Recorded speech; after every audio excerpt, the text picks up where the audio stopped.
warahmatullahi wabarakatuh. Bismillahirrahmanirrahim. Alhamdulillahirabbil alamin. Wa afdhalus salati wa atammut taslim ala sayyidina Muhammadin wa ala alihi wa sahbihi ajma'in. Subhanaka la ilma lana illa ma 'allamtana innaka antal alimul hakim. Allahumma anfa'na bima 'allamtana wa 'allimna alladhi yanfa'una wa zidna ilman nafi'a warzuqna amalan shalihan mutaqabbala bi rahmatika ya arhamar rahimin. Amin. Hadratal muhtaramin, para masyayikh, para alim ulama, para habaib, para kiai, wabil khusus dumateng beliau pengasuh Pondok Pesantren Salafiyah dan Pondok Pesantren Baitul Hikmah Sayyidil Walid Kiai Haji Idris Ibn Abdul Hamid, mudah-mudahan diberi sehat walafiat. Kiai Haji Said Khalil Mustasyar PJNU Kota Pasuruan, Dr. Kiai Haji Abdullah Shadiq, Ketua MUI Kota Pasuruan sekaligus Ketua Yayasan Ma'had As-Salafiyah, narasumber utama kita, narasumber tunggal, beliau Kiai Haji Bahauddin Nur Salim atau kita lebih kenal dengan nama Gus Baha. Seluruh alumni dari Minal Udama, baik yang lama maupun alumni-alumni yang masih baru, baik dari Pondok Pesantren Salafiyah maupun Baitul Hikmah. Alhamdulillah siang hari ini kita bisa bertemu, berkumpul untuk ngaji, karena memang Gus Baha itu lebih senang ngaji daripada ceramah. Beliau lebih mengutamakan ngaji karena ada urut-urutannya, ada kejelasan arsipnya, ada sanadnya dan jelas riwayatnya. Oleh karena itu di mana-mana beliau lebih mengutamakan ngaji. Dan alhamdulillah beliau bisa berkesempatan untuk hadir bersama kita di sini ngaji sebuah kitab, sebuah risalah. Risalah yang menuntun kita tentang tuntunan berakidah, risalah yang akan menuntun kita tentang tuntunan beribadah, dan juga risalah yang menuntun kita tentang akhlakul karimah. Risalah ini diberi nama oleh muallif al-muhaddits Hadratus Syekh Muhammad Hashim Asy'ari dengan nama Risalah Ahli Sunnah wal Jamaah. Tentu ada maksud yang diharapkan setelah kita ngaji kitab ini. Kita berharap kita lebih jelas lagi memetakan mana ahlu sunnah wal jamaah dan mana yang bukan ahlu sunnah wal jamaah. Mungkin ada banyak kerancauan, mungkin ada banyak kebenaran yang dikaburkan selama ini, karena kita memang hidup di era informasi, yang mana informasi tidak akan memberikan yang benar, tapi akan memberikan semua informasi. Bagi yang bisa memilih, selamat. Bagi yang tidak bisa memilah dan memilih, maka akan tersesat. Maka di sini perlu kita memetakan kembali jalan ahlu sunnah wal jamaah itu seperti apa. Dan mungkin nanti dari alumni juga sudah punya banyak pertanyaan, iskal-iskal tentang ahlu sunnah wal jamaah, khususnya tentang beberapa diskusi-diskusi yang mungkin banyak ditanyakan oleh orang-orang awam. Misalnya, perlukah kita memilih akidah? Apa nggak cukup berislam saja? Islam saja cukup, kenapa harus milih-milih akidah? Itu ada, sudah viral seperti itu. Yang kedua, perlukah kita bermadhab? Apa nggak cukup sholat-sholat saja tanpa perlu bermadhab? Bahkan yang mengatakan tidak mau bermadhab juga mengatakan, menyebut kelompoknya ahlus sunnah tanpa wal jamaah. Ini menarik. Dan statementnya mereka adalah kami pengikut sunnah yang paling sunnah. Ini kan berat ya. Jadi kita-kita ini dianggap ahli bid'ah semua, bukan ahlus sunnah. Nah, bagaimana kita memahami dan memetakan? Dan apakah memang penting kita memilih akidah dan memilih cara beribadah? Nanti akan dijelaskan lebih gamblang oleh Gus Baha, dan di dalam kitab ini sudah dijelaskan semua oleh Mbah Hasyim Asy'ari. Tinggal bagaimana sekarang santri-santri pondok pesantren yang notabene sudah dididik, didoktrin dengan Ahlus Sunnah wal Jamaah, An-Nahdiyah, NU kata Kiai Idris tadi, tapi masih ada saja yang kemudian keluar dari lapangan, entah bermain di luar lapangan atau sudah tidak di dalam barisannya lagi, maka atau membuat lapangan baru ya. Ini repot kalau kata Gus Bae, ruwet ini. Jadi perlu kita memetakan kembali bagaimana menegaskan identitas Ahlus Sunnah wal Jamaah di tengah-tengah banyak sekali yang mengaku Ahlus Sunnah wal Jamaah. Seperti yang tadi Kiai Idris sampaikan, banyak sekali yang menyatakan dirinya Ahlus Sunnah, mungkin tanpa wal Jamaah. Ada juga yang menyatakan kami juga Ahlus Sunnah wal Jamaah, tapi tidak mau mengikuti madzhabul arba'ah. Ada juga beberapa kelompok yang kemudian mendirikan seperti yang tadi Kiai Idris sampaikan, pesantren-pesantren baru dengan dalih pesantren Ahlus Sunnah atau pesantren-pesantren instan yang mungkin menangkap kesempatan undang-undang pesantren. Ada dananya. Dan tidak sedikit putra putri dari warga Nahdlatul Ulama juga dengan bangganya orang tuanya menyekolahkan anaknya di situ. Ini menjadi satu perhatian penting bagi kita semua, dan alhamdulillah siang ini kita bisa ngaji bersama. Tanpa panjang lebar lagi, kami persilahkan waktu seluas-luasnya untuk panjenenganipun Kiai Haji Bahaudin Nur Salim atau Gus Baha, falyatafaddal masykurah. Allahumma shalli ala sayyidina Muhammad.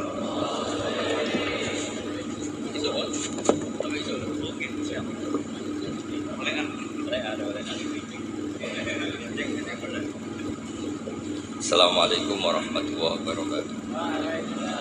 Alhamdulillahirabbil alamin wassalatu wassalamu ala asyrofil mursalin sayyidina Maulana Muhammadin wa ala alihi washabihi ajmain. Amma ba'du. Ingkang sangat kula hormati Kiai Haji Idris, Pak Di kawula, paman napa lah istilahnya nek teng Jawa. Wonten niki wonten Kiai sekathah, wonten Kiai Said, Kiai Ama, wau dijemput Mas Aziz niki. Kula teko tok pun ganjaran kula sak gunung Uhud. Mergi wis ponakan sing apik, dienggo kongkonan yo nurut. Kula niku sakjane ngangge hukum akhlak tok niku ganjaran kula pun kuwat. Saya kemarin malam Rebo nderekno kersane Mbah Mus teng Rembang, paginya ngaos tafsir di rumah. Itu satu-satunya pengawasan yang paling saya seneng, saya ketua di situ. Ketua yang menentukan, liyane niku pun kalah terus. Habis niku batas asar hormat Mbah Maksum, malam Kamis diaturi dalam sarang Maulid Rasul sallallahu alaihi wasallam. Sebelum lebih jauh tentang ngaji risalah di Sunnah wal Jamaah, kula cerita sanad.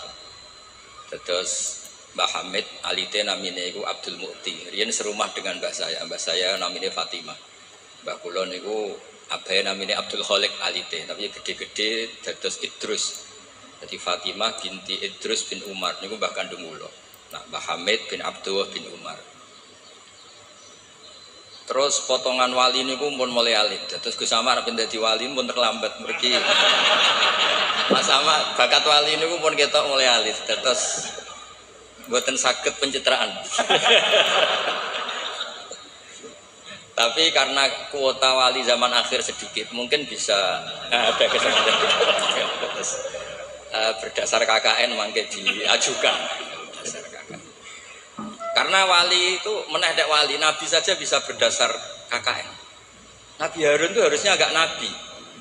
Tapi barokah Nabi Musa itu alsat pelak. Niku minta jubir. Jadi ono nabi proposal gitu. Ini cerita rileks mawon. Kalau ngomong serius ya sungkan Badr. Niki nggih Pak De kula, nggih guru kula riyen bapak kula niku mesti sowan Mbah Hamid. Riyen semaan teng Mbah Hamid mesti bapak kula. Mergi nggih wau disebut mantu ya. Mbah kula misanan bapak kula mantu. Terus kula niku cerita Nabi Harun itu harusnya agak nabi. Berhubung Nabi Musa niku alsat, pelat niku ngendikan ketika jadi rasul itu pertama diangkat jadi rasul menghentikan, ya Allah saya ini pelat, wa akhi Harun wa afsahu minni lisanan fa arsilhu ma yarid ayusaddiqun. Sing pinter ngomong niku dulur kula Harun. Terus nak kula misale tenan alim, sing pinter ngomong Mas Ama.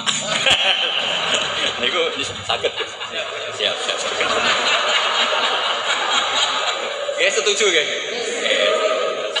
Ya ngono iku ya ana cerita ngoten iki ya ana. Terus ana nabi iku dadine nabi diajukan. Wonten SK. Dimintakan SK. Allah gitu turuti mawon. Qala sanasuddu adudaka bi akhika. Ya wis saiki Harun tak angkat dadi. Tapi nabi kok proposal iki digo kalah-kalahan. Nabi Musa ini wadike Nabi Harun. Dia bae iktikaf munajat untuk kitab Taurat. Kaum menyembah anak pedet. Ngono ku ya diwamuk pancen Nabi. Takdim Nabi kan wajib. Nggih, takdim Nabi niku. Nggih, takdim Nabi niku wajib. Berhubung Nabi Harun dadine Nabi lewat Nabi sinten? Musa. Niku deret-deret tenan. Sampai Nabi Harun ngendikan la takhud bil khiyati wala biras. Jadi salah kaum iku timbang nyalano awake dhewe repot nyalano wong liya. Mulane nek ana wong tukang nyalano wong liya niku ya rontok-rontok ana sanate. Tapi tetap salah wong dene ora nabi ya ngoten. Mergo Nabi Musa niku ora iktikaf teng Turisina. Mestinya ketika kaumnya salah itu beliau juga ikut salah karena ada nunggoni proses bermasyarakat. Tapi wong ana sing dipasrahi mendingan nyalano sing di pasrah.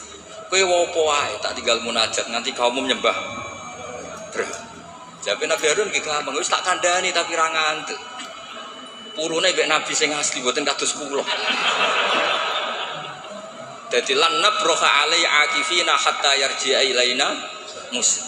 Mana nak sampean gelem apik mau ambek Mbah Hamid tok nak ambek Mbah Idris ora gelem kowe bangsa Israel. Nak kowe wong Islam tenan ambek Mbah Hamid yo kepen dadi wong apik, dipimpin Mbah Idris kepen dadi wong apik. Termasuk sing ben nak pun dikiai ini Mas Amak, Mas Aziz kudu gelem dadi. Nak brengkel ngenteni Mbah Hamid wangsul berarti kados Bani Israel. Niki mukadimah sekaligus pressure. Pressure nak ngaku ahli sunnah wal jamaah minimal ilmune ya sakmene iki. Ora tau mondok kok ngake ahli sunnah napa? Wal jamaah.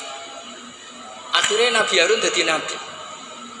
Mergo pinter ngendikan wa akhi Harunu wa afsahu minni lisan.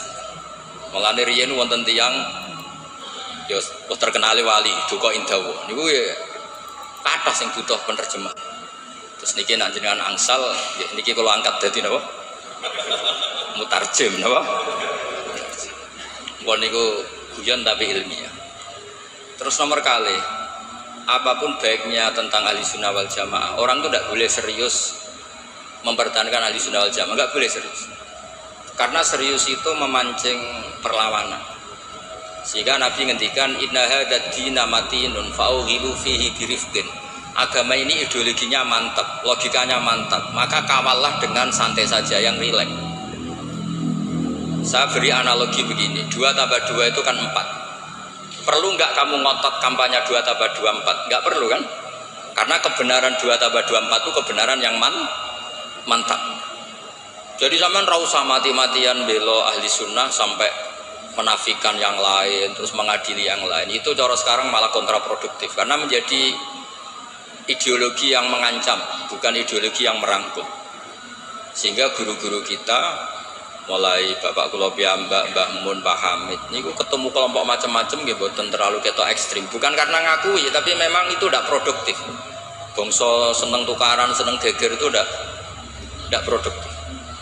Karena inna hadzal dina matinun fa'ughilu fihi birifqin. Agama ini sudah aman, sudah bagus, maka kawallah dengan halus. Ya kayak orang kampanye di Indonesia tentang pentingnya makan nasi, orang tahu semua lah. Tidak usah kamu cerita gizinya nasi gini, asupan nasi fungsinya gini. Orang sudah tahu lah fungsinya apa? Nasi. Begitu juga fungsinya madhab ahli sunnah apa? Wal jamaah. Satu madhab yang syaratnya jelas, akurasinya jelas. Nah saya tak cerita tentang sanadnya Pak Hamid. Pak Hamid dulu diantaranya tentu ngaji sama abahnya sendiri, Kiai Abdullah. Karena itu sudah babul ilm, darul ilm, sudah komunitas ilmu. Di antaranya beliau pernah ngaji juga di Kiai Khalil Harun. Kiai Khalil Harun masih pernah mbah-mbahnya Mbah Maimun.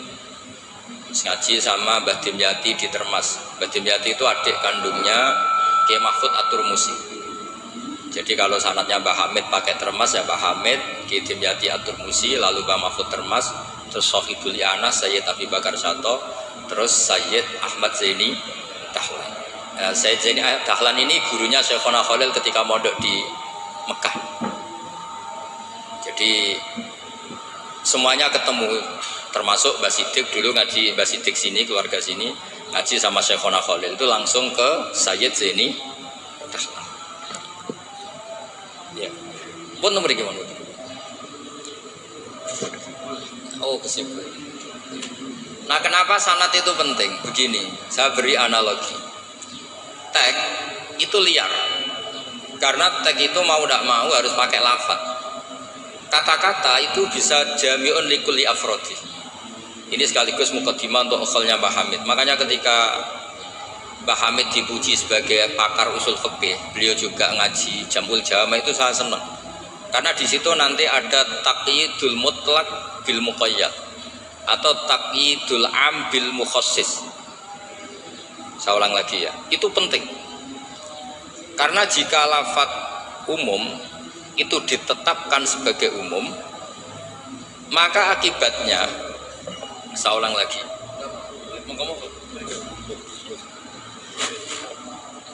Ya, saya teruskan ya.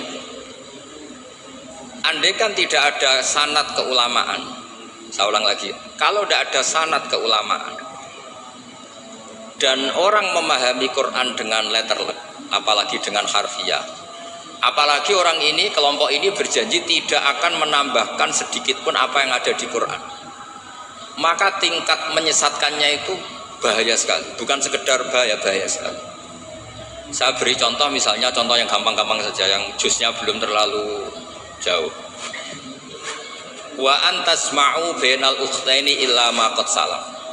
Di antaranya kita tidak boleh nikah perempuan, misalnya Anda menikahi Mbak Sri itu sekaligus nikahi adiknya. Wa antasma'u bainal ukhtain. Itu jelas di Quran hanya menyebut wa antasma'u bainal ukhtain.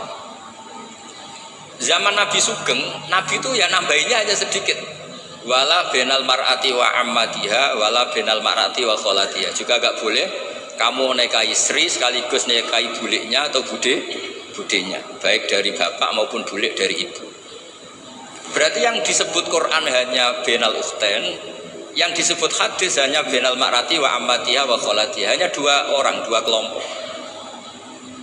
Sementara tidak menyebut wala benal mar'ati wa jaddatiha. Kemudian orang-orang fikih yang muktabar semuanya sepakat tidak boleh nikahi perempuan dan orang yang ada hubungan mahram. Jika ada kaidah dua perempuan yang andai kan salah satu itu lelaki kok tidak boleh nikah, maka tidak boleh dinikahi satu lelaki fi nikahin wahid. Artinya kalau ada orang kampanye hanya megang Quran tidak lebih tidak kurang, berarti dia hanya mengharamkan al-jam'u bainal ukhtain. Itu betapa bahayanya dalam Islam. Terus orang nikah Sri dan budenya, orang nikah istri dan mbahnya, mbah dan cucunya, kayak apa bahayanya? Mereka sudah pongah berkampanye tidak boleh menambahkan apa yang ada di Quran. Tapi barokahnya ngaji sama mas saya, termasuk tadi Pak Hamid ngaji Jamul Jame, di situ ada kaidah ilmu namanya balaghah. Wala wa antasma'u bainal ukhtain tu mim babi itlaqil ba'di wa iradatil kull. Jadi atau itlaqul juz wa iradatil kull. Yang disebut hanya sebagian, tapi yang dimaksud semua perempuan yang ada hubungan mahram itu tidak boleh dinikahi fi waqtin wahid. Nah, hal seperti itu kan kayak keren, orang kampanye kembali ke Quran, tidak mengurangi dan tidak menambahi. Tapi terus kayak apa bahayanya ketika orang hanya berpegangan wa antasma'u bainal ukhtain. Maka ciri utama ahli sunnah itu maknani Quran dan hadis itu berdasar sanad. Ya seperti yang saya terangkan tadi. Kalau saya misalnya saya ngaji Mbah Mun ngaji Mbah Karim ngaji Syekhona Khalil, Pak Hamid ngaji Mbah Dimyati, Termas Mbah Dimyati ngaji Mbah Mahfud ngaji Sayyid Abi Bakar Sato, Sohibul Li'anah, beliau ngaji Sayyid Zaini Dahlan. Atau di sini keluarga besar Mbah Siddiq kalau pakai buyut-buyut misalnya Mbah Siddiq ngaji Syekhona Khalil ketemu di Sayyid Zaini Dahlan terus sampai Syekh Utsman Ad-Dimyati sampai Rasulullah Shallallahu Alaihi Wasallam. Nah, pemanaan ini penting. Lafadz itu nggak boleh mengikat. Makanya kata Ibnu Hajar Al-Asqalani, jika Anda terikat oleh lafadz, orang basuh wajah tidak sempurna itu nggak apa-apa, tangan yang nggak sempurna nggak apa-apa. Karena yang ada itu wailun lil aqabi minan nar. Basuh polok yang tidak sempurna diancam Nabi itu neraka, tapi Nabi tidak ngendikan wailun lil yad minan nar. Wailun lil wajhi minan nar. Nah, ini kalau di usul fikih disebut mimba biwaqi'ati ainin. Karena yang wudu itu salahnya dibasuh tungkat tumit ya. Ya, ada orang wudu yang lupa tumitnya agak kebasuh. Karena kejadiannya seperti itu Nabi ngendikan wailun lil aqab minan nar. Apa tidak well juga ketika orang tidak membasuh tangannya secara sempurna? Apa tidak well juga ketika orang tidak basuh wajahnya secara sempurna? Kan sama-sama well. Tapi ini tidak disebut Rasulullah Shallallahu Alaihi. Ya, misalnya Anda fanatik, pokoknya saya persis hadis yang wailun hanya lil aqab. Kalau tangan nggak apa-apa, wajah nggak apa-apa. Lu itu gendeng apa goblok? Wes goblok kampanyane saya berpegangan hadis orisinil kata Pak Idris, jadi asli katanya. Nah, jadi bahayanya baca hadis tanpa ilmu usul fikih kira-kira seperti itu. Ada misalnya tak beri sekian contoh, nah sama Rafaham ya kebangetan. Tadi sudah 2 ya. Normalnya 2 itu sudah pinter. Ini terakhir contohnya ketiga. Layak dil qadi wa huwa ghadban. Orang itu tidak boleh bikin keputusan penting, apalagi seorang qadi. Nah, kepengen nyebut Yusuf apalagi wali kota. Ini kemarin sebelum jadi wali kota perjanjian, Gus jenengan wali beneran, saya ingin wali kota saja. Ini keluarga kiai tapi cita-citanya sederhana. Jadi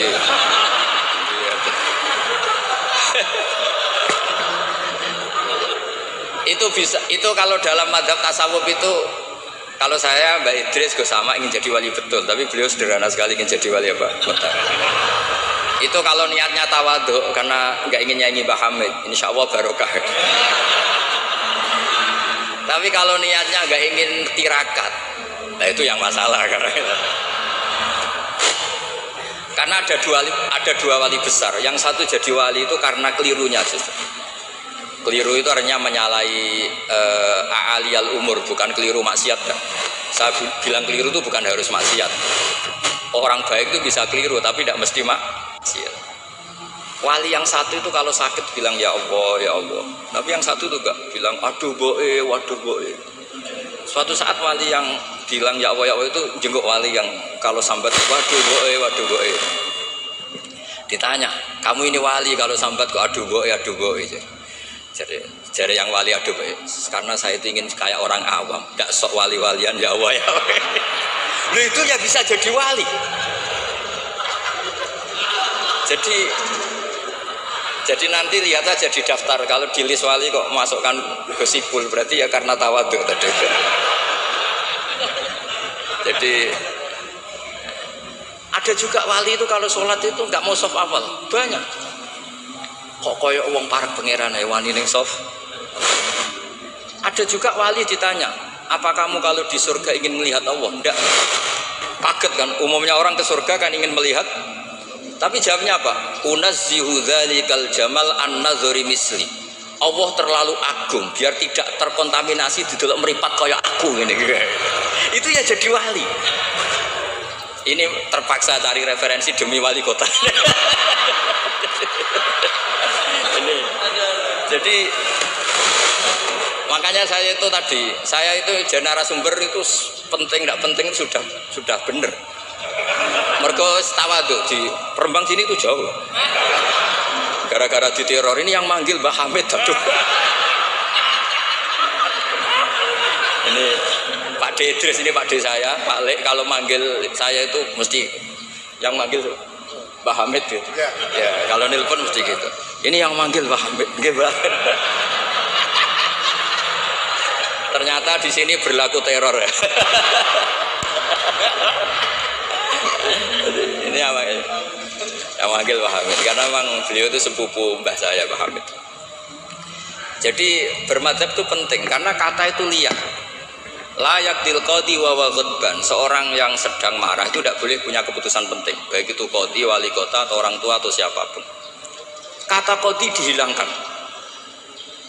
Tidak boleh kamu mentang-mentang hadisnya qadi, hanya qadi yang nggak boleh bikin keputusan kalau marah. Kalau kiai boleh, kalau orang tua boleh, kalau wali kota boleh. Tidak bisa. Wa ghadban itu kalau sedang marah. Kalau sedang lapar boleh, sedang ngempet nguyuh boleh, sedang ngempet ngising. Nah, padahal setelah dimaknai pakar-pakar usul fikih, ghadab itu apa? Halatin sing yasu'u khalqu sahibi. Satu keadaan yang orang itu tidak normal. Nah, keadaan tidak normal itu bisa hakin. Orang yang ngempet nguyuh, ngempet ngising atau banget laparnya. Itu juga nggak boleh bikin keputusan penting. Jadi ghadban bukan lagi dimaknai marah, tapi apa? Satu keadaan di mana orang tidak sedang baik-baiknya. Makanya Imam Syafi'i masyhur itu, kamu jangan rembukan sama orang yang besok gak ada yang dimakan, itu ruwet otaknya itu. Lho sidang madrasah ambek guru-guru sing bar diamuk bojone, wah itu error gitu. Sidang madrasah ambek wong sing sesuk kudu bayar kredit. Mesti tak kok isu di madrasah saya dempor ngeten mun saya.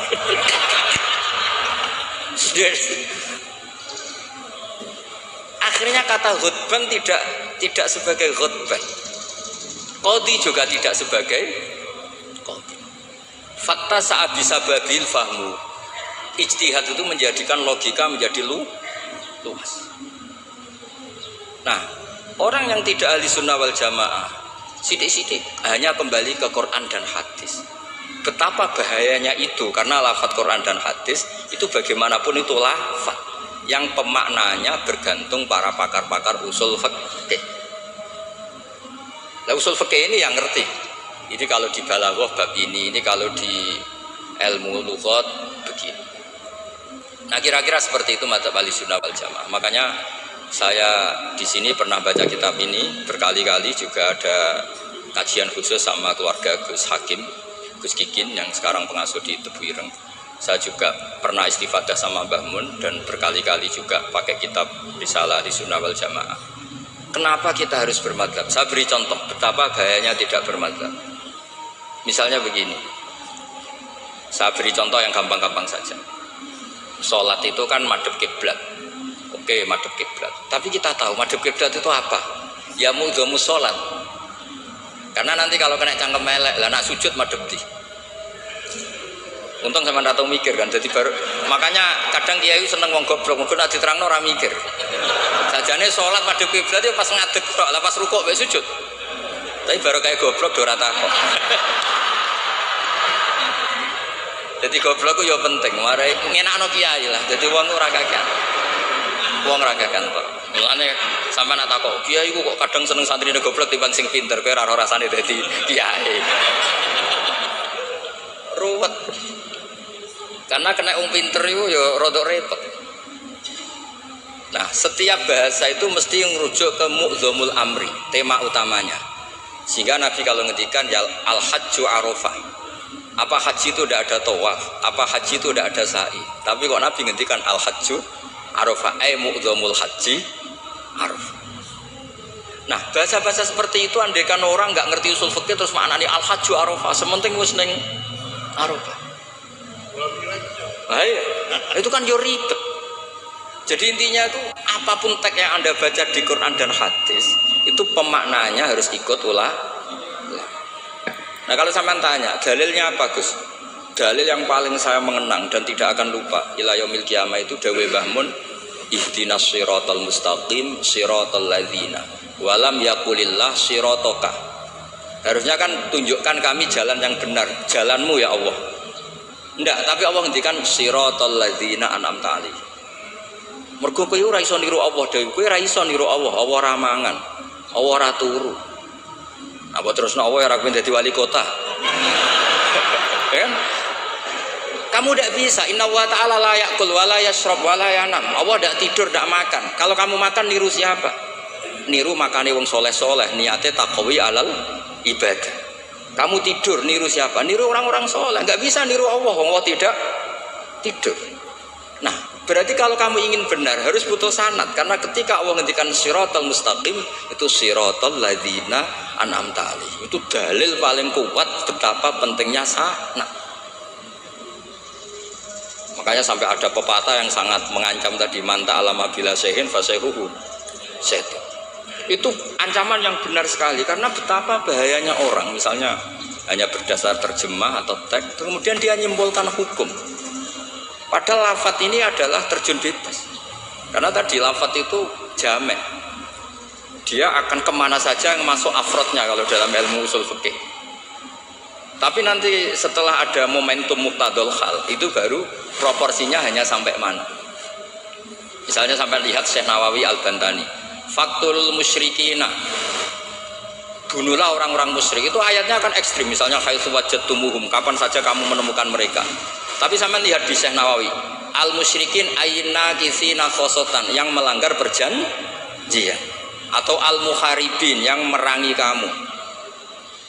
Tidak semua orang musyrik kamu boleh kamu perangi, karena ada musyrik-musyrik yang wa in janahu lisalmi fajnah laha wa tawakkal Allah. Lafadznya umum tapi harus proporsional. Kalau sampean contoh ini gak paham, tak kayak contoh yang paling mesti kayak paham. Nara paham kebangetan. Kamu kalau istri kamu sedang seneng-senengnya, gue sama sampean karep opo tak turuti. Opo wae? Jebule terusin, aku ben wayoh, Dik.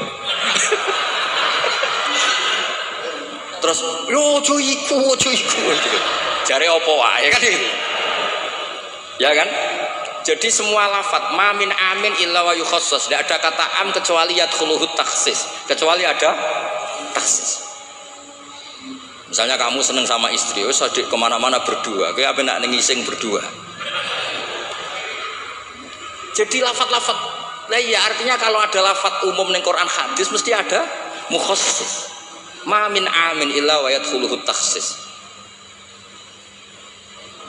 Sama seperti di tafsir Jalalain, innallaha ala kulli syai'in qadir, tidak memasukkan yang muhal. Tidak boleh ada pertanyaan gini, ayak diruwahu ta'ala ayyud hibadatahul aliyah, apa Allah mampu menghilangkan zatnya yang agung? Ya tidak boleh. Kudroh hanya tata alaku bil mumkinat, tidak boleh kudroh ta'aluk sama muhal. Apa Allah kuasa menjadikan 1 ditambah 1 itu 13? Ya Allah kok bocah goblok.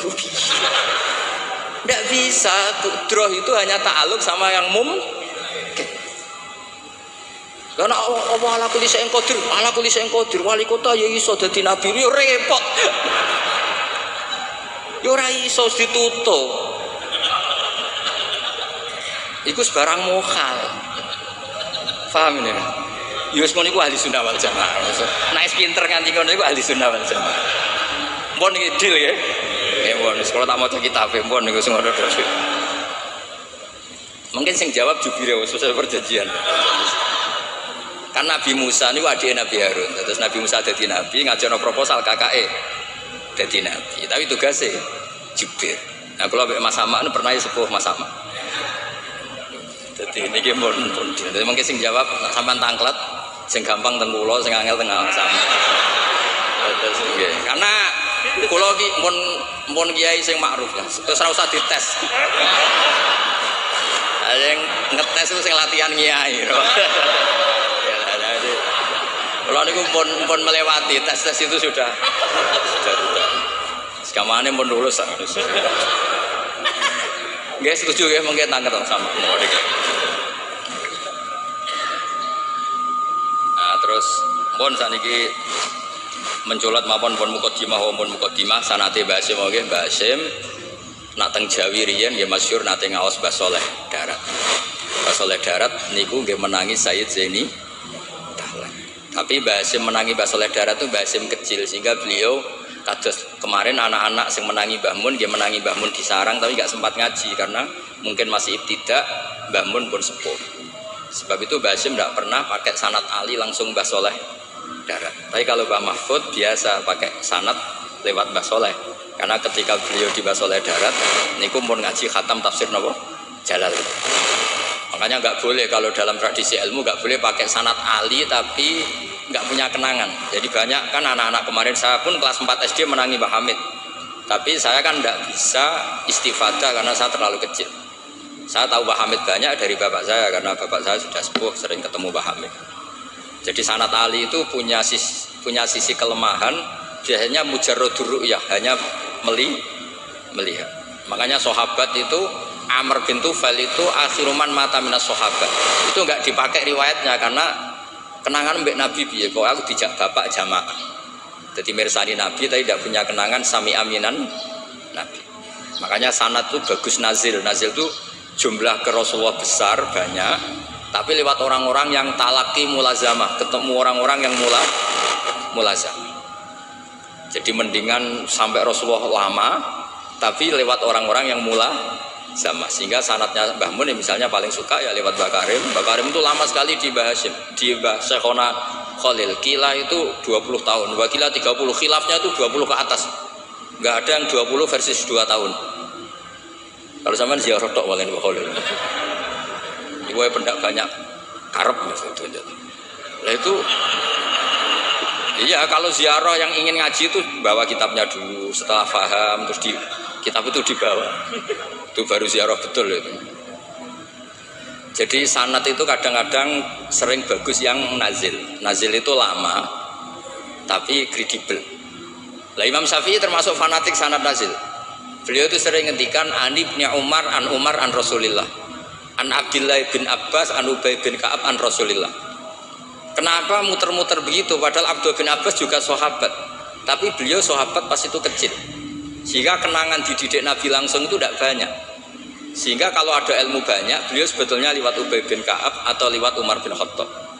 Masyhur itu di sanad sab'ah, misalnya Abdullah bin Sa'ib dari Abdullah bin Abbas, misalnya masih dari Ubay bin Ka'ab. Sama seperti santri sarang sendiri yang menangi Mbah Mun, banyak yang ngaji mahali lewat saya. Akhirnya ke Mbah Mun lewat saya, padahal dia menangi Mbah Mun, tapi kan dia tidak ngaji mahali karena pas itu masih kecil.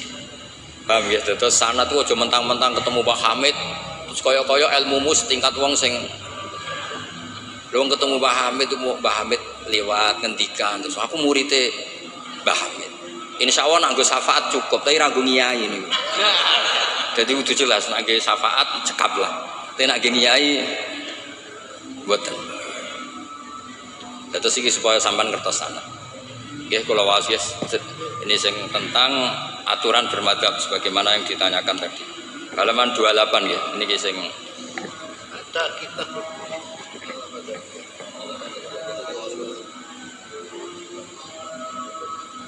Allah Madzhabiyah menyanyikan Allah Jiniyah.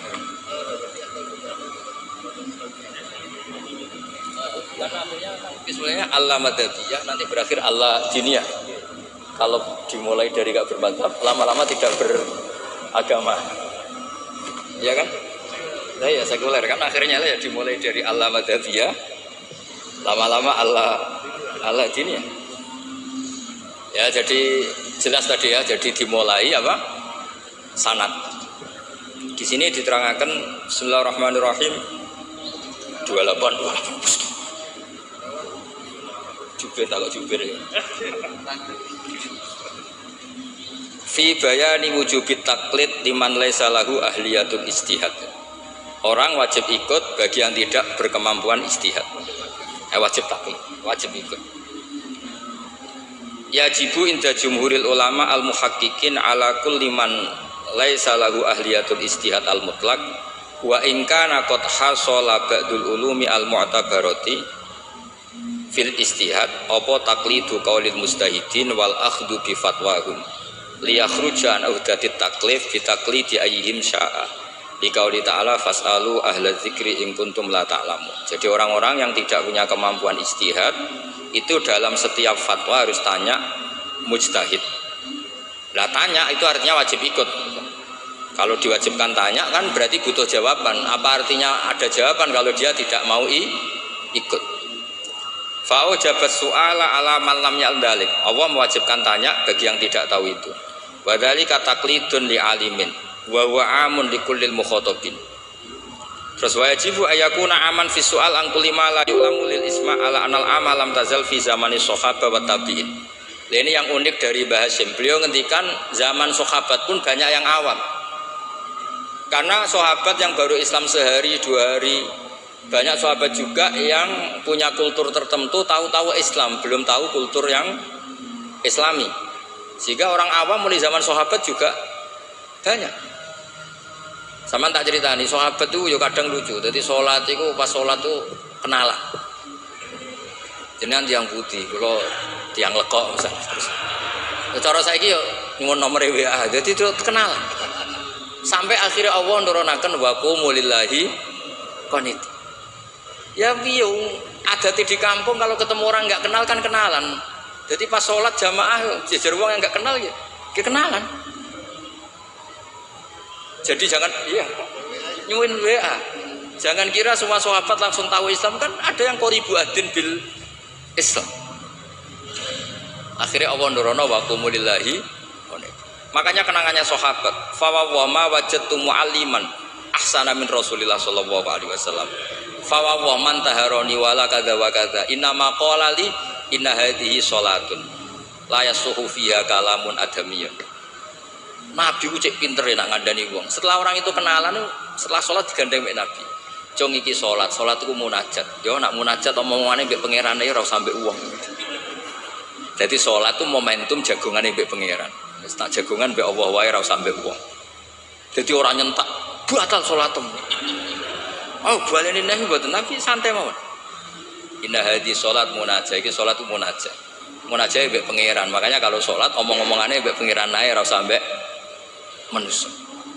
Makanya si sahabat tadi terus kenang, saya tidak menemukan pengajar sebaik Rasulullah, karena cara menyampaikan tidak lewat bentak, tidak lewat marah, tapi ngandani seperti itu. Jadi ya dulu sahabat ya biasa sholat terus kenalan ya biasa, karena qoribu ahdin bil Islam. Ketika ada tayamum, mereka juga agak ngerti tayamum itu hanya cukup wajah dan yaden. Ada yang yatamar roham guluk-guluk gitu. Karena dikira kayak mandi, kalau mandi junub harus rata, tayamum juga harus rata. Jadi sampai anak orang fahaman, itu kancane nggih kathah, riyen sahabat nggih kathah sebetulnya. Mulane kula niku kadang dadi wong pinter yo getun. Mergo kula bolak-balik pinter.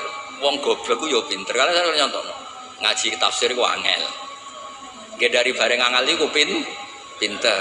Berarti wong bodoh iku pinter, karena hindari barang. Jadi saya ulang lagi kan, ngaji itu angel apa enggak? Angel. Hindari barang angel itu pinter apa goblok? Pinter.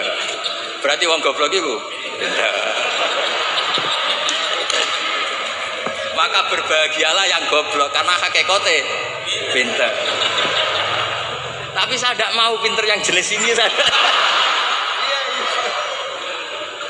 Dia kan mikir negara itu ruwet, ya kan? Ngedari barang ruwet berarti pinter. Tapi tidak usah teruskan, sing nantang ruwet berarti.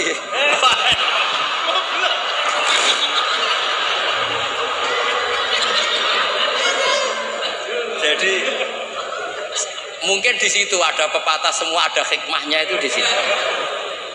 Loh, jadi wong alim ora susah sebuti. Sinau iku wis wangel, nak keliru kepleset dibuli wong akeh. Loro. Wis ngono, nak wis alim alamah, pengikute ini njuk syafaat. Lho kula nate dicitani bapak-bapak kula, Mbah Hamid Abai Idris ini nate nangis, nate muwun.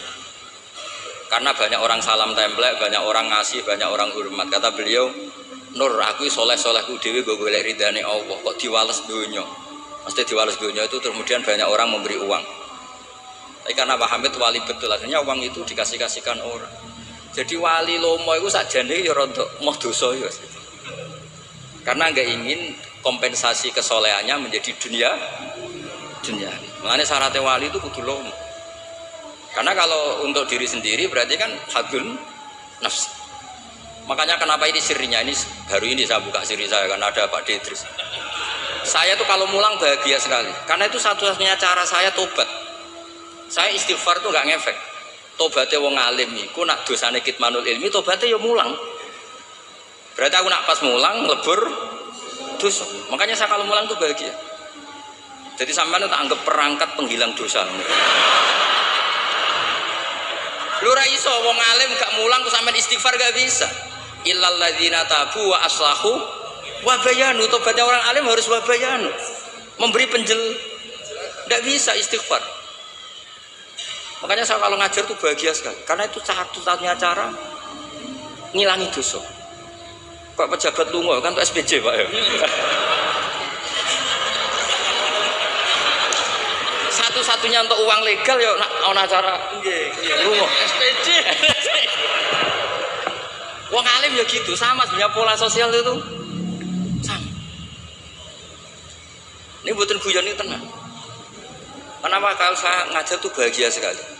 Karena itu cara saya untuk menghilangkan dosa. Dosa kitmanul ilmu. Makanya semua ulama kalau ngajar tuh bahagia sekali. Yang ngajar tidak harus seperti ini ya, kayak Pak Hamid lewat akwal, ada yang ngajar lewat akwal, ada yang ngajar lewat mau'idhah. Tapi semua perangkat itu untuk tabyin, untuk memberi penjelasan. Dulu Pak Hamid itu kan punya mercy, uangnya banyak dan semua orang menghormati. Ada orang agak drengki, agak iskal, itu jare wali kok nikmati dunia. Singkat cerita orang ini dijak naik mersinya Pak Hamid, disuruh megang gelas Pak Hamid. Masyhur cerita itu, megang gelas penuh air. Kata Pak Hamid, ini pegang nggak oleh kocak, engkau melaku be aku. Naik mersi, kursinya juga longgar, gak dosoan. Muter-muter Pasuruan. Terus Pak Hamid tanya, enak mersi saya? Enak sepunti ora kober, njogo gelas ben mboten kocak. Jare paham, ya wis ngene iku hubunganku mbek Allah, sing tak jaga iku ridane Allah ning aku iku wis ora roh donya. Ya kayak kamu naik Mercy, tapi fokus jaga gelas air tadi. Jadi wali-wali itu untuk duniawi itu sudah tidak ngefek karena punya masyhul, punya syagil. Ya seperti saya itu kata orang banyak itu, misalnya ya, saya kata orang banyak itu terkenal, saya tidak tahu terkenal pada tidak tahu. Yang saya jaga hubungan Allah dengan saya, kalau saya betul orang alim harus mulang, kalau saya betul orang bodoh harus ngaji. Tapi ngaji baik sampean kan berat. Ngaji baik simpel kan ya lucu. Misalnya aku ngaku goblok tawadhu terus gawe ikhya Gus ulang. Kan wong yo lucu kan. Sajane kula nggih kepengin tawadhu nih. Lan ampun kula tak butuh ikhya Gus teng jenengan. Akhirnya pilihannya kan loro, ngaku alim wajib mulang, nah ngaku bodoh kudu ngaji. Kalau betul sombong misalnya kiai latihan terus kalau betul ikhya sing meriang kiai ini nembok kulane. Bisa akeh kan? Bisa akeh no, misalnya sengaji pulau niatnya kalau tawaduk terus kiai ini terus meriang. Ngaji ra ono sing gaji wae dadak meriang perkara sing ngaji. Sama tak cerita nih, Zakaria Al-Ansori nganti alime ngoten mergo mangkel. Dadi mangkel ya ana sing barokah. Dekne di guru jenenge Ibnu Hajar Al-Asqalani sing aran Fathul Bari iku gelare Ibnu Hajar Al-Asqalani. Iku kerenge ra karuan ngaji. Dekne bar wis alim di murid jenenge Ibnu Hajar Al-Haytami. Alim, ngaji dekne wis alim. Dadi nak ngamuk gerutu. Wah semane zaman aku ngaji yo kangelan. Kok nak maca salah diwamuk. Saiki dadi kiai yo kangelan sinau mergo nak salah konangan muridku sing alim yo. Dadi ora kok berseneng saya Zakaria Al-Ansori. Mulane ketika ditanya, "Syekh, kenapa jenengan salim itu?" Dukik tu bena hajaro ini, aku digebek watu loro. Mergo nak ape ngaji yo kudu sinau, ape mulang yo kudu sinau.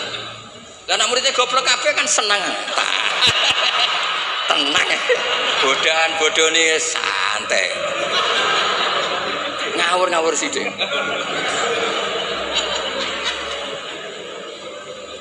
Artinya ngene loh, siapapun yang merasa alim dia sebaiknya tidak usah ngaji, itu buat tawadhu, itu ganggu pun yang mana itu. Mau niki deal ya.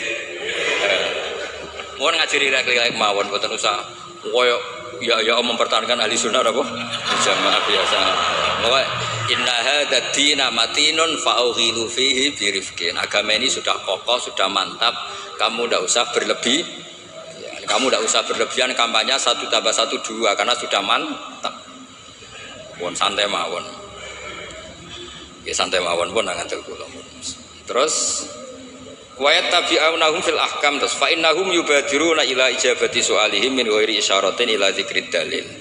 Karena yang tanya orang awam ya cukup dijawab tidak menyebut dalil. Nah sekarang yang awam pun nak dijawab kiai ada hadisnya enggak? Definisi hadis ora roh tak kok. Kadang yo tanya, itu hadisnya sahih mbak enggak? Tak tanya, hadis ku apa? Aneh-aneh wong saiki ribet ya.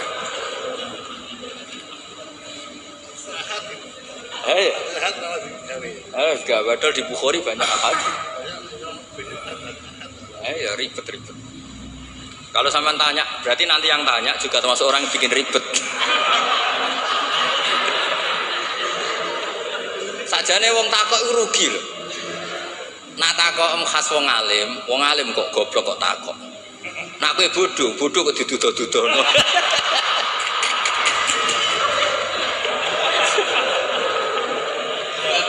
Lo pernah lo?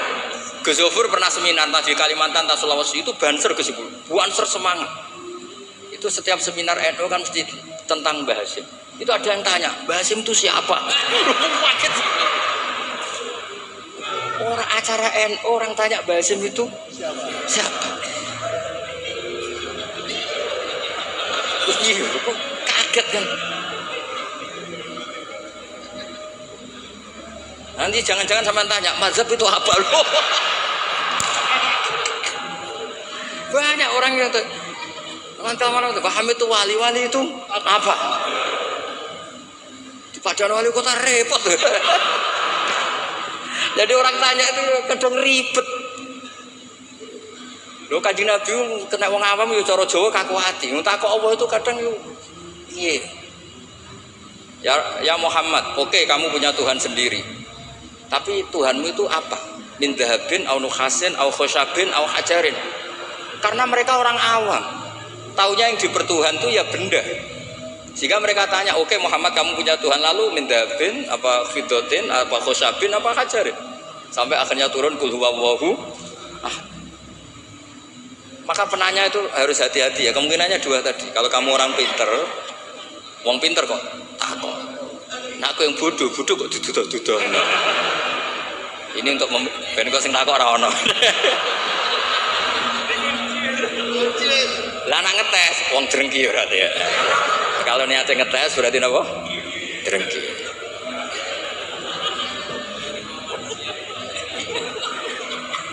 Boten rileks mawon niki kalian Pak De kula kalian keluarga niki. Boten enten sing santai mawon. Tapi mesti ngoten nih. Fakana isma'an ala tibail ami lil mustahid wali anna fahmal ami minal kitab was sunnah saqitun an haizil i'tibar. Jadi orang awam apapun memahaminya Quran itu tidak dianggap. Bukan berarti kita ada ngeregani orang awam, ndak, memang ya enggak tahu. Ya bukan kita ada ngeregani orang awam, ya memang tidak nopo, tidak tahu. Iya atau belum tahu. Pokoknya memang ngeri. Kalau kita dengarin ngeri. Ya misalnya apa saja lah, pertanyaan orang awam itu kan tentang agama, saya ulang lagi tentang agama itu ganggu. Ya apa? Ganggu. Atau apa itu pertanyaannya, apalagi kesimpulannya. Tanya saja ganggu, apalagi mau takut kayak ketok gobloke, mau pernah nyimpul kan? Ya sureng gitu. Ya kayak tadi saya beri contoh, kita kembali ke Quran dan hadis. Kata kembali itu kan setelah kemana-mana. Memangnya kita pernah kemana? Mulai kita Islam ya pegangannya Quran. Terus kok kita diajak kembali, memangnya kita pernah kemana? Iya. Kata kembali saja sudah masalah kan? Di mana-mana kata kembali itu sudah kelayaban kemana-mana. Terus diajak. Kita mulai kecil ya pegangannya Quran. Tidak pernah kemana-mana. Tidak kembali, ya kembali kemana kan? Enggak, ini kalau model mantek ya, ini kan ya nggak usah kembali ya, memang kita tidak pernah kemana-mana ya kan, sederhana kan. Sudah kamu sekarang kembali apa sudah di situ? Kembali apa sudah di situ? Sudah di situ. Jadi sederhana sebenarnya ngaji itu gampang. Illam yuwafiq afhama ulama ahlil haq al-akabir al-akhyar. Di sini disebut al-akabir al-akhyar. Ketika Mbah Hamid terkenal, Mbah Mun terkenal, Mbah Hasyim terkenal, itu penting, itu rencana Allah. Supaya orang kalau terkenal itu barokahnya itu diuji oleh publik. Jadi terkenal itu tidak perlu kamu hasuti. Kalau Allah menghendaki supaya ada konsensus, karena ulama ini butuh ijma. Jadi enak anut wali yang terkenal dibanding wali versi-versinan. Paham ya? Ana wong misale nyuwun sewu rambutnya gondrong ning dhuwur gunung, ora tahu ketemu wong. Terus jare muridé iku sing mulang langsung Sunan Kali Joko, tongkate Kali Joko, klambine Antakusuma. Sing ngakoni mung wong loro. Wis wong loro oleh muni ngene, enggak semua orang tahu kalau dia wali. Waduh ribet. Itu enggak boleh jadi pegangan. Di antara syaratnya pegangan itu asyurah wal akabir, harus punya status besar. Karena ini lewat diuji. Berapa orang yang diceritakan meragukan kewalian Mbah Hamid, tapi gara-gara ngalami kasfud domair, apa yang ada di hatinya dibuka Mbah Hamid, akhirnya ikrar. Enaknya wali terkenal kan ada proses pengujian kan. Lah wali dhuwur gunung muridé mok loro jek bangga orang gerwong. Sing mesti kalimatnya orang gerwong kebodhon koyo kowe.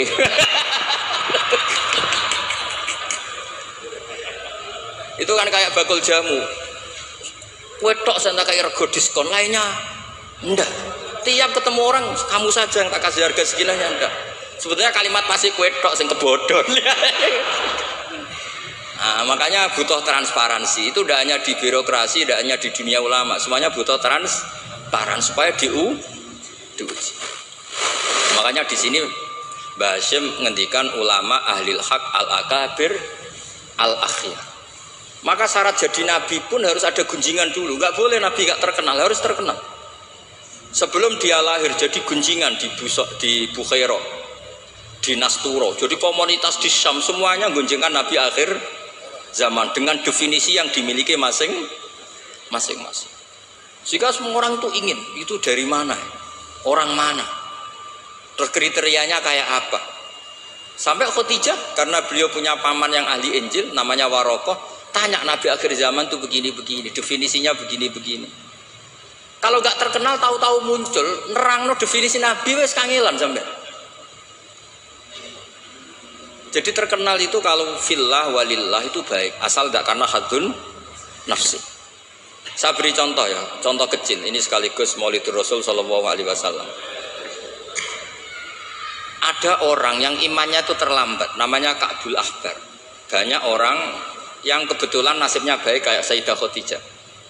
Yang dia baca dari paman-pamannya, Nabi akhir zaman tudzilluhul ghamamah tuti'uhus sahaib. Fajrul jabini lailiyud dawai. Kebetulan yang dibaca itu. Karena yang dibaca itu dia nyuruh Maisarah. Maisarah itu nama lelaki. Coba kamu ikut dagang Muhammad, semua yang kamu lihat ceritakan ke saya. Setelah ikut di Syam itu ya sekarang termasuk Lebanon, Syria ya, Jordan. Pokoknya semua kawasan situ dulu namanya apa? Syam. Karena itu yang persisnya itu entah mana, tapi ada yang bilang termasuk ya Palestina, Israel. Pokoknya semua situ dulu namanya apa? Syam. Nah, dulu ada tertentu dibilang Ariha, dibilang apa, tapi itu semuanya dulu namanya Syam. Ada pohon yang kalau ada Nabi itu reaksi, Nabi itu nggak boleh mikir, ya nggak boleh tahu. Jadi Nabi itu misalnya matahari dari barat, beliau ya tetap saja duduk di arah barat, nggak mikir kalau ke arah barat itu ketemper matahari itu nggak mikir. Memang syaratnya Nabi itu nggak boleh mikir. Memang dekat Allah sehingga semuanya, ya memang begitu. Makun tata krimal kita bualal iman. Kalau Nabi mikir kok tak adek, jumpafanku kapan ya? Supaya diarani Nabi carane piye? Makanya Nabi itu harus ummi itu tidak tahu apa-apa. Tapi di bab Nabi itu sifatu madkhin, bukan sifatu dzammin. Kalau kamu ummi kan sifatu dzammin. Kalau kamu goblok tuh goblok betulan itu. Kalau Nabi harus layak roh wala yaktub. Karena dengan gitu orisinal. Loh Nabi kok iso mikir, akan orang kan curiga, cari momentum yang pas dia ngaku Nabi. Nabi itu harus ummi. La yaqra wa la yaktub. Makanya orang kadang salah paham. Wong Nabi enggak tahu kok dikatakan. Untuk Nabi itu beda. Enggak tahu itu sifatu madkhid. Jelas disebut di Quran ma kunta tadri mal kitabu walal iman. Wa ma kunta tarju ayyulqa ilaikal kitab. Nabi enggak pernah berharap jadi nabi itu enggak pernah. Enggak boleh Nabi kok berharap jadi nabi terus ambisi, enggak boleh. Makanya enggak boleh kamu daftar wali kok ambisi, enggak boleh. Cuma ini kuotanya banyak yang kosong ya sudahlah dipaksa-paksa. Ya jalur itu fakir sabar ya bisa, bodoh sabar ya bisa. Yang paling susah itu jalur alim wirai zuhud, itu berat. Jalur fakir aja kan sudah dapat fakirnya, tinggal dapat sabarnya. Akhirnya karena itu sudah jadi gunjingan, ini barokahnya terkenal, sudah jadi gunjingan. Maisarah ditanya, ketika Nabi duduk misalnya matahari dari barat, Nabi duduknya itu di barat pohon. Nah, pohonnya yang menyesuaikan diri. Jadi pohonnya itu ales itu merubah dirinya ben iso ngiyupi. Nah, justru itu terus Rohib Bukhairah itu wah ndak akan alam memperlakukan seperti itu kecuali dengan Nabi. Nabi juga enggak minta ada gomamah yang tudilhun, ndak ya jalan aja. Dan tudilul gomamah itu batasnya hanya sekian meter. Kalau semuanya mendung dikira semuanya dapat mendung. Ya hanya pas arah Nabi supaya kelihatan itu demi Nabi. Makanya terus Maisarah ketika datang ditanya, oh iya bener, itu berarti Muhammad itu Nabi. Pas itu Nabi umur 20 tahun. Ya bareng ngoten mboten enten alamat malih. Mulai Khadijah mulai ragu. Duh bojoku sudah jadi Nabi ta ora. Nah, setelah umur 40 tahun, ini bukti kalau Nabi itu tidak tahu. Beliau mulai tertarik tahandus di Gua Hira. Datang malaikat Jibril itu dikira malakul mauti. Kagetnya bukan main aku. Tidak boleh Nabi kok kedatangan Jibril tak enteni. Aku jadi orang biasa. Aku bosen. Kapan dilantik? Itu nggak boleh. Nabi nggak boleh begitu, nggak boleh. Jadi Nabi kaget itu malah bener gitu. Maka baru ketemu Jibril yang diluari dia. Yarjufu fuadu, kuwaget. Bilang ke Khadijah zamiluni. Lo kalau orang kan umumnya kan seneng. Jibril santai di suya udah diwong awam wis bosen. Tidak seperti itu. Clear ini guys, benten. Jadi Nabi itu nggak tahu. Makanya wahyu disebut fuj'ah, kaget. Dan Nabi kaget karena dianggap itu malakul maut. Wes bareng minta zamiluni itu sama Khadijah dikemuli terus cerita. Saat tadi ditemuin gini-gini saya kaget takut. Sayyidah Khadijah yang seneng karena dia pernah ragu 15 tahun. Tahu alamat kan nomor Nabi 25, dapat Nabi 40. Sebenarnya bukan main, absyir kata, kamu harus seneng. Fa wala yuzika wa abadan innaka la tasilur rahim wa tahmilul kalla wa taqridaifa wa tu'inu ala nawaibil haq. Sewenang Khadijah, coba sepinter itu kalau dia agak belajar dulu tidak bisa. Kenapa bisa belajar? Karena sudah terkenal akan ada Nabi akhir zaman. Akhirnya dikomunikasikan sama Waraqah bin Naufal, paginya ayo besok ikut ke Waraqah bin Naufal, ke paman saya. Itu di kitab Bukhari ada redaksi wakana nasroniyah. Kot wakana kot tanah soro fil jahiliyah wayak tubuh bil injil wayak tubuh minal injil bil ibroniyah. Masya Allah ayaktub. Dia itu penginjil dan dia menguasai bahasa nopo Ibrani. Makanya komentar beliau tidak Jibril tapi hadan namus alladzi jaa bi Musa. Dia enggak bilang Jibril, masih pakai bahasa Ibrani. Hadan namus alladzi jaa bi Musa. Dan syaratnya Nabi ya kudu diusir. Nah, ini yang agak berat. Tapi ya barokah, semua orang yang diusir kaya Nabi. Padahal diusirmu kok mertua kok ngentekno donyane. Diusir kok mertua ngentekno donyane jare. Ketika Waraqah bin Naufal itu sudah ngakui kalau Muhammad ini Nabi, itu ngendikane lucu. Ya letani fi hajat an khina akhrajaka qaumuk. Aku sayang wis tuwek, cum umpama ijek kuat ngono. Andaikan saya nanti masih kuat, itu saya ingin bela kamu. La ansuron naka nasron muazzaron. Saya pasti membela kamu mati-matian. Nabi ya mboten ngerti, lagi-lagi tidak ngerti. Tapi saya ulang lagi, tidak ngerti yang sifatu madhin. Nabi ngendikan awamu khrijiyahum. Kalau kiai-kiai sarang ya maknane itu khabar muqaddam mubtada awamu khrijiyah ana ta iku wong sing ngetono ingsun hum te kaumi. Saya ini Quraisy. Saya ini terpandang, keluarga saya orang terhormat, masa iya kaum saya ngusir? Kan nggak kebayang ya, misalnya Gus Ahmad diusir wong Pasuruan, Putu Mbah Hamid, orang-orang terhormat kan nggak kebayang diusir.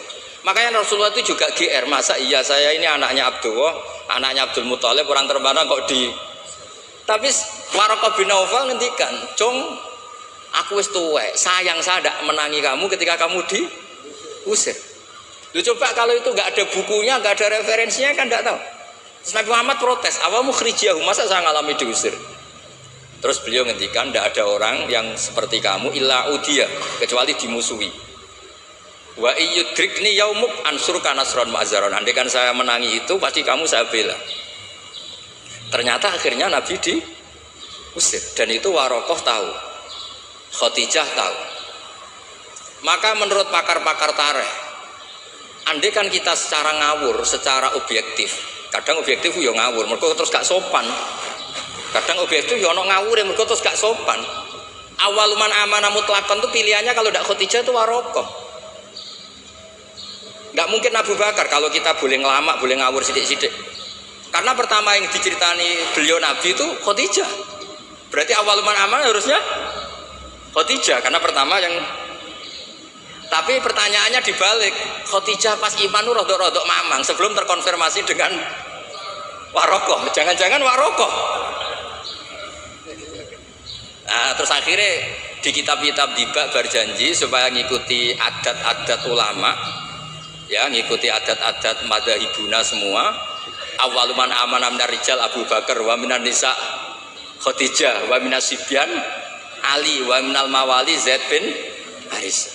Karena ahli sunnah wal jamaah itu gak kepengen objektif tapi ngelamak.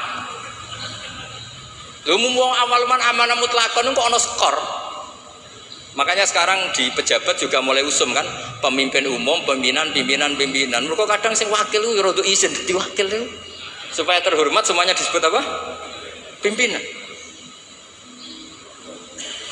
Iya, ketua umum terus ketua itu sudah mulai berperadaban.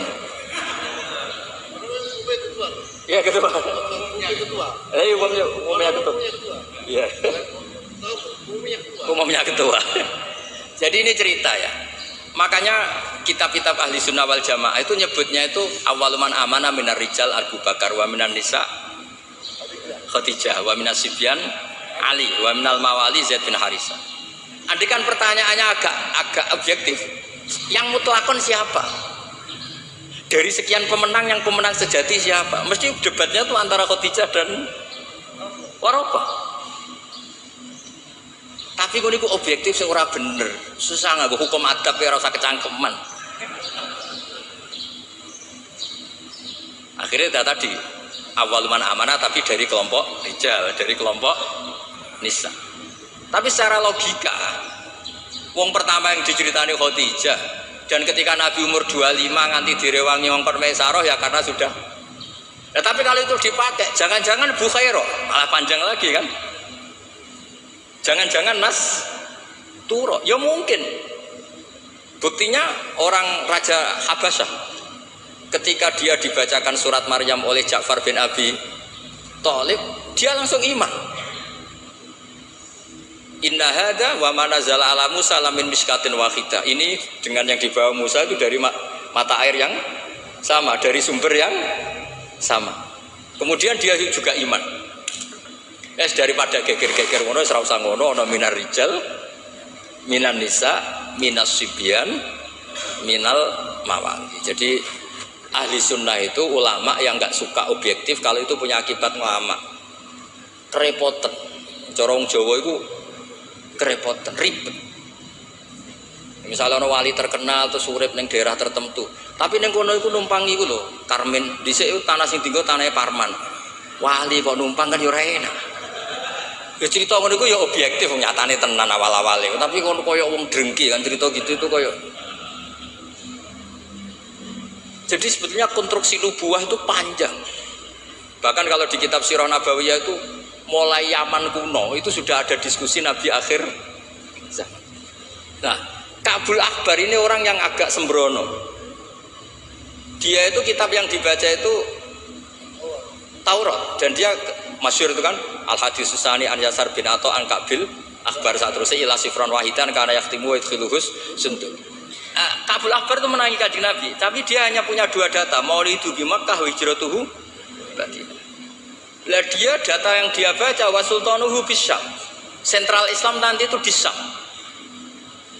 Lah Ka'bul Akbar itu tidak menangi kemenangan Syam.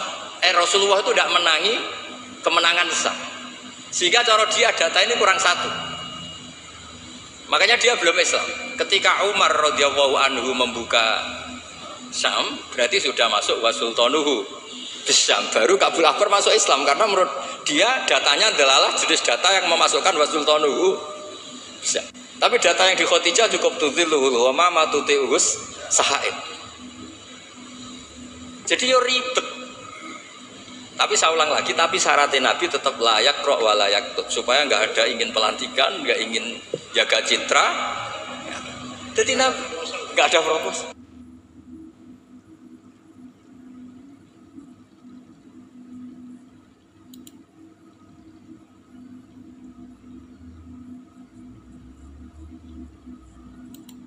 Kok ada ayat makun tatadri mal kitabu walal iman wa ma kunta tarju ayyulqa ilaikal kitab. Biar tahu betapa Nabi ini ummi yang justru jaga tingkat orisinilitas. Jadi umminya Nabi itu biar orisinil, tidak terdikte oleh nafsu, oleh pikiran, oleh taktik, oleh strategi, tidak ada semua. Semuanya itu nubuwah. Makanya madzhab Ahlussunnah apa walam takun nubuwatun muktasabah walau raqo fil khairi la aqaba balda kafadlu wa yu'tihi liman yasha'u jalla wa ibul minan. Jadi syaratnya Nabi itu enggak ada ikhtiar. Dan ketika dikasih juga enggak boleh tirakat dulu. Ya sudah alami saja. Lho Nabi teng Gua Hira niku mboten tirakat kok jenengan mute mboten nggih sangu. Sangu bekal. Sehingga mboten rokokan. Ora kowe bekal terus apa tafakur go rokok sak wes. Kok sudah tutut delok langit jare tafakur.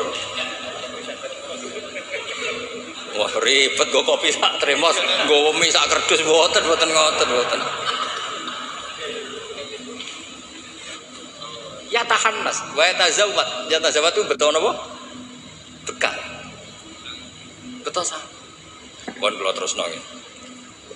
Engko sing takon mun mboten wani Mbak Idris aman. Fa inna kullu mubtadi'in wa dhalin yafhamu ahkamu al-batilah minal kitabi was sunnah. Awal dari kesesatan adalah orang langsung mengambil dari Quran dan sunnah, tidak mengikuti panduannya ulama. Kayak tadi, misalnya ngambil Quran tok wa antasma'u bainal ukhtain. Yang haram itu hanya jamu bainal ukhtain, yang lainnya ya enggak disebut di Quran, ya gendeng bareng.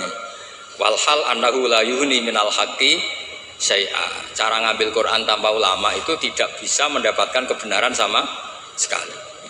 Lah ini yang hebatnya Mbah Hasyim untuk solusi Indonesia. Wala yajibu alal ami iltizamu madzhabin fi kulli hadisatin. Tidak harus orang banyak itu ngikuti madzhab tertentu. Walawil tazama madzhaban muayyanan kama madzhabi Syafi'i rahimahullah la yajibu ali al istimrar. Ketika sudah bermadzhab Syafi'i tidak harus dia selalu Syafi'i. Bal yajuzu laul intiqal ila ghairi madzhabi, dia boleh intiqalul madzhab. Ini yang dipakai Mbah Mun, yang dipakai guru-guru kita. Dulu Kiai Hamid semuanya ya kalau ada kejadian biasanya juga intiqal apa? Madzhab. Yang masyhur ya Imam Syafi'i mengatakan intiqadu wujuhil lamis wal malmus. Yang megang maupun yang dipegang batal. Oke, dalam kondisi normal seperti itu, tapi nanti setelah tawaf dong ikuti madzhab napa? Maliki, bahwa menyentuh perempuan asal tidak syahwat itu ndak batal. Ada yang bilang wis pokoknya enggak batal, catatan ndak syahwat kayaknya ada keberatan itu. Tapi itu artinya intikal. Masjid juga gitu. Saya sering ditanya orang, Mbak Idris itu masjid di kampung-kampung itu kan mau ditingkat. Bekas tanah itu wong dikai ora gelem mergo tanah wakaf. Nah agak dibuat ngelumbruk, bekas bangunannya nek dirubono ngelumbruk.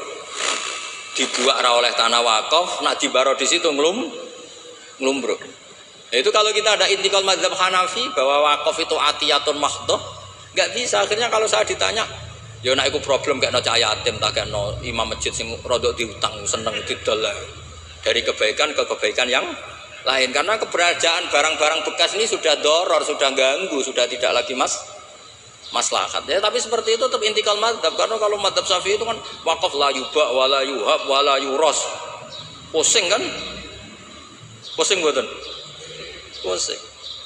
Makanya ya saran saya kalau ada masjid ismerubah ya kayunya yang layak, dan di situ sudah mau dibangun masjid mewah, kasihkan madrasah atau musola. Kalau nggak bisa kasihkan fakir miskin. Tapi yang penting dari kebaikan menuju kebaikan yang berbeda. Lah ikutnya apa ya Hanafi, karena yang lainnya layuba wala yuros wala yuha. Nah seperti itu tuh kita harus. Begitu juga misalnya ada wong awam sholat, jebule pupune kena rokok kretek. Bar sholat lagi roh nak pupune kebuka sak bolongane rokok. Itu harus intikal madzhab meskipun badal amal. Jadi misalnya nanti juga diterangkan di kitab ini, ono wong awam, saya ulang lagi, ono wong awam bar nyaponi kandang ayam, setelah sholat ke susu ternyata di sini ada teleknya apa ayam. Nah, kalau dia disuruh iada kan keberatan, murah potongan wali kan baleni sholat itu kan keberatan. Wong kiai dhewe nek kon iada keberatan apa meneh. Nah itu harus dibilangin, sudah ada usah ada tapi jangan ulang lagi, ngikuti madzhab Imam Royani kalau Rasul makul tohir, tapi baleni neh, tapi nak sakit ampun baleni malih. Itu sudah biasa, jadi boleh intikal madzhab walau badal amal, meskipun setelah dilakukan. Kan dia intikal itu setelah amal. Nanti juga dibahas di sini, nanti tak teruskan. Ya jelas ya, wala yajibu alal ami iltizamu madzhabin fi kulli hadisatin. Nah, terus wal ami alladzi lam yakun lahu nazarun wastidlalun wa lam yaqra kitaban fi furil madzhab idza qala ana syafi'un lam yu'tabar hadza kadzalik bi mujarradil qaul. Wa qila idzal tazamal ami madzhaban muayyanan yalzamul istimrar alaihi li annahu itaqada annal madzhab alladzi intasaba ilaihi wal haq fa alail wafa bi mujabi itiqadi. Tapi niku mboten populer. Lah niki walil muqallidi taklidu ghairi imamihi fi hadisatin. Seorang muqallid boleh ngikuti mazhab selain imamnya dalam satu peristiwa tertentu. Falahu ayuqallida imaman fi sholati dzuri masalan wa yuqallidu imaman akhar fi sholatil asri. Lah terus beliau ngendikan wa taklidu ba'dal amali jaizun. Taklid setelah melakukan amal itu boleh. Falau sholla syafi'iyun dzanna sihhata sholatihi ala madhabi summa tabayyana butlanuha fi madhabihi wasihhatuha ala madhabi ghairihi falahu takliduhu wa yaktafi bitilkas sholat. Enteng ya. Jadi misalnya saya Syafi'i goblok misalnya. Saya orang Syafi'i yang goblok, berkeyakinan kalau sholat ono tletonge sapi itu batal. Gelalah bar sholat terbukti basarung saya ada teletong sapi. Berarti kan saya meyakini sholat saya tidak sah. Terus ketemu Mbak Idris, serapopo cara madzhab beliau. Lah ini saya nggak perlu iadah, meskipun badal amal. Cocok ya? Lho, buat ini dewe bahas, mboten dewe lu. Lho mboten sampean arep percaya sinaune maknane nggih. Wong kula mun narik kula sinaune kok kitab beliau. Gampang kan? Jadi taklid badal amal itu boleh. Jadi misalnya ada lego tanah wakaf yang maslahat. Kadang-kadang kan ada posisi masjid yang zaman Sunan siapa itu strategi, tahu-tahu kegerus zaman di situ tuh sangat nggak strategi sehingga ini mati masjid ini. Terus keputusan masyarakat situ masjid dipindah. Mau tidak mau disentikal mazhab Hanafi.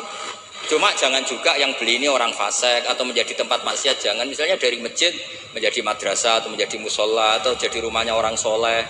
Pokoknya jangan ke adna. Kata Imam Subki, boleh merubah wakaf syukur-syukur ila a'la.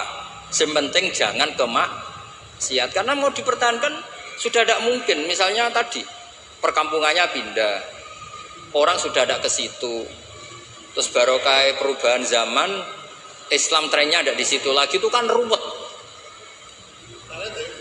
Nah, tanahnya jadi tol, misalnya terpaksa seperti itu, mau tidak mau. Kalau enggak dianggap ngelawan negara kan ya ribet.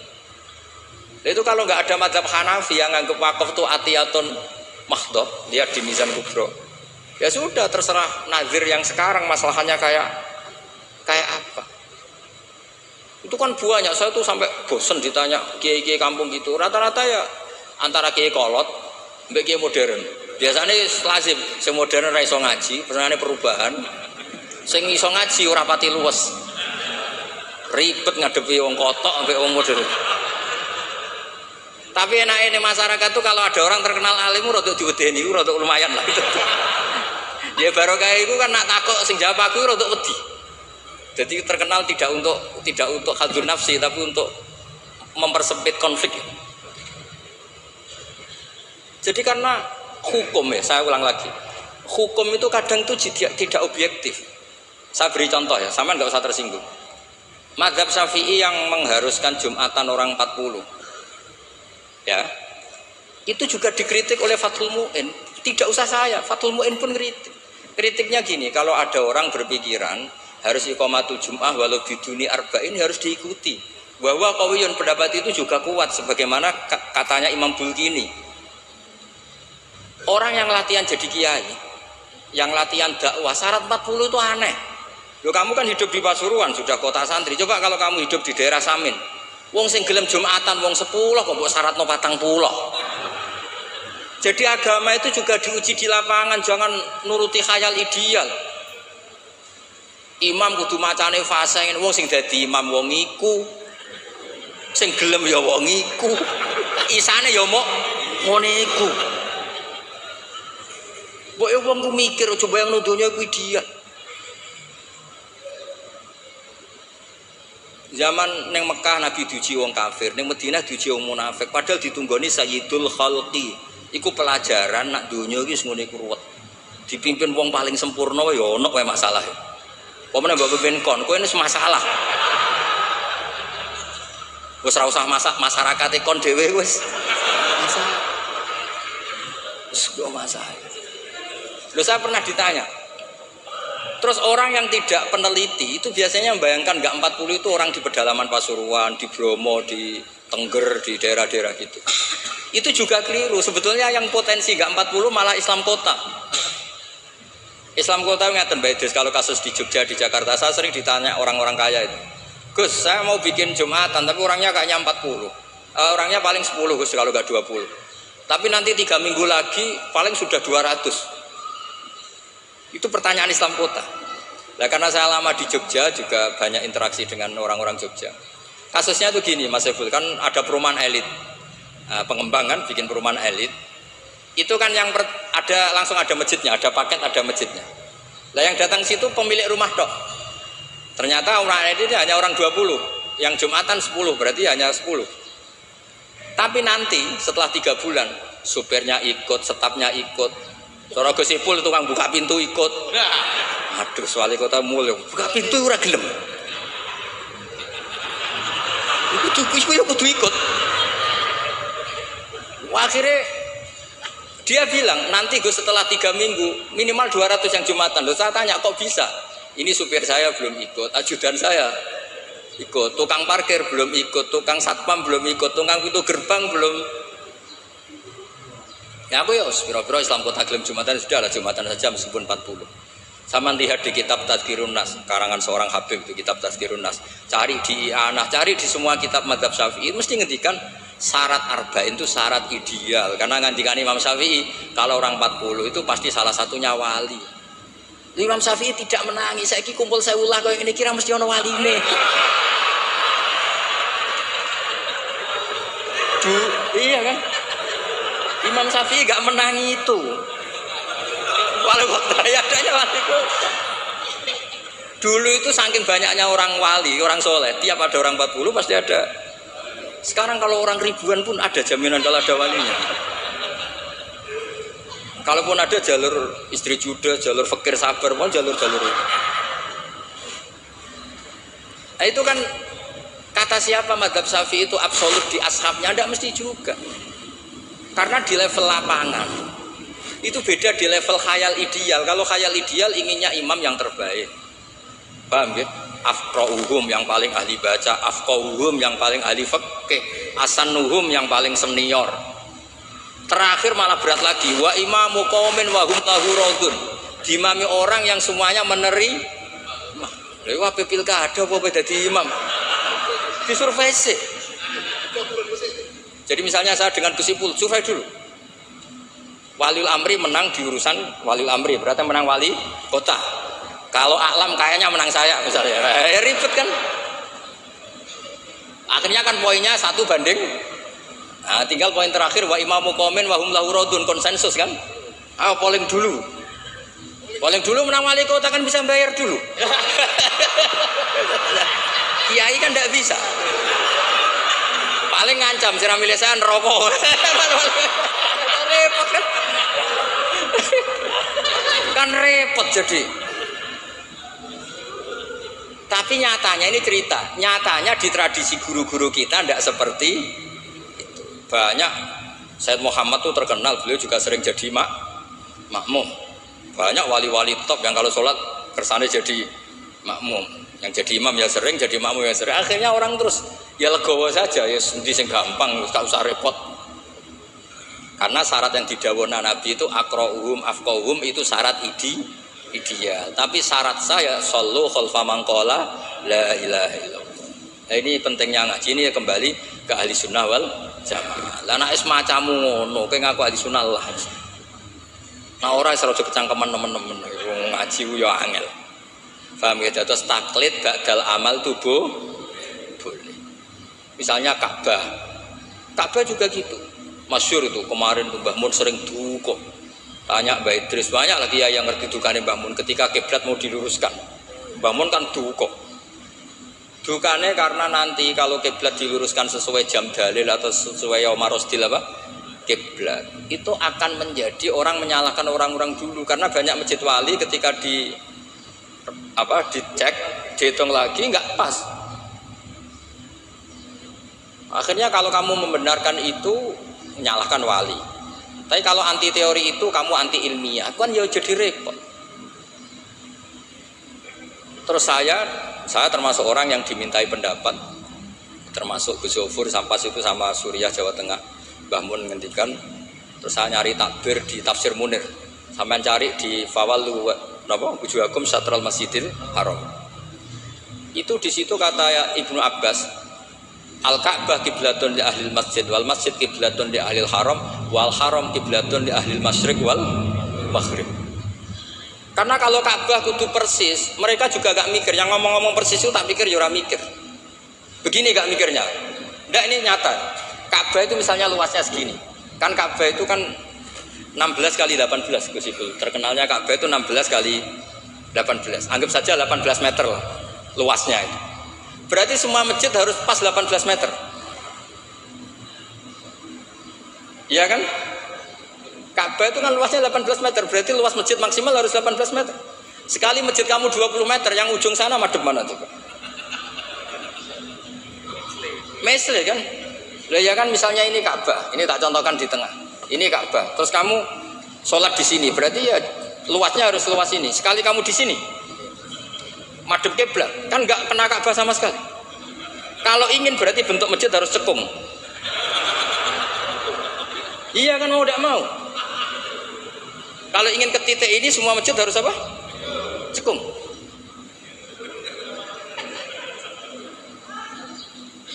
Lah itu pas itu Mbah Mun saking dukane ngendikan gini. Senengane bener Ka'bah. Rumangsamu sing wajib madhep Ka'bah iku mau wong salat tok. Wong mati wajib madhep Ka'bah iku keduki kabeh. Sampai gitu. Betul. Saking dukane Mbah Mun. Memangnya yang wajib madhep kiblat itu hanya salat. Orang yang mati pun harus madhep Ka'bah. Keduken kabeh. Iku jek versi kaul qadim kabeh. Ya ini cerita aja, gak usah dilebokno hati, tapi ini ilmu ya. Jadi sampean biar rileks. Jadi beragama itu yang rileks karena innaha dzina matinun. Agama ini sudah kuat. Mboten kuat seputih, ditunggoni Rasulullah sallallahu alaihi wasallam jelas hebat. Ditunggoni sahabat yo mlaku. Ditunggoni wali songo sing wonge pinter-pinter yo mlaku. Yo ditunggoni mudin yo mlaku. Ditunggoni kiai proposal yo mati. Ditunggoni kiai sertifikasi yo mati. Itu yang hebat bukan kiainya, karena agama ini dijaga Allah Subhanahu wa taala. Mulane kalau kan dadi kiai khusuk teman-teman mboten purun. Rugi. Agama wis dijaga pangeran. Kalau khusuk ora khusuk, bahkan saya jatuh sekalipun hadzin tetap mati. Yang jatuh paling seorang bukan hadzin. Mana kalau kiai wis wantes. Terus cara bapak ngoten. Kiai tenanan goblok-goblok kiai. Pak sakit Pak. Lho inal huda wala apa tenanan wae mulang. Sesuai mulang. Mbah Mun ngandani saya juga gitu. Kowe nak mulang wis mulang ae, aja geman kepen minterno santri, demen kecewa. Wong kula mulang mulai bisa nganti saiki sing goblok ya pancet goblok. Lah sing bakat pinter mboten kula ulang lah ya wis pinter. Lah ini terus prestasine kiai ning ndi ya ora roh. Ya ikhlas niku malah nek sekali gak ikhlas wis gak duwe prestasi. Jadi monggo matur kula niku agama iku wis matin itu kuat. Nggih ngoten niki cara kula niku pertanyaan sing dimun disimpen wonten seranjenengan tapi wis kadung dipersiapno nggih satu saja supaya enggak ganggu keinginan. Tapi nek kakean wau sakake sing takok Gus kemungkinane tadi. Nggih ngoten. Assalamualaikum warahmatullahi wabarakatuh.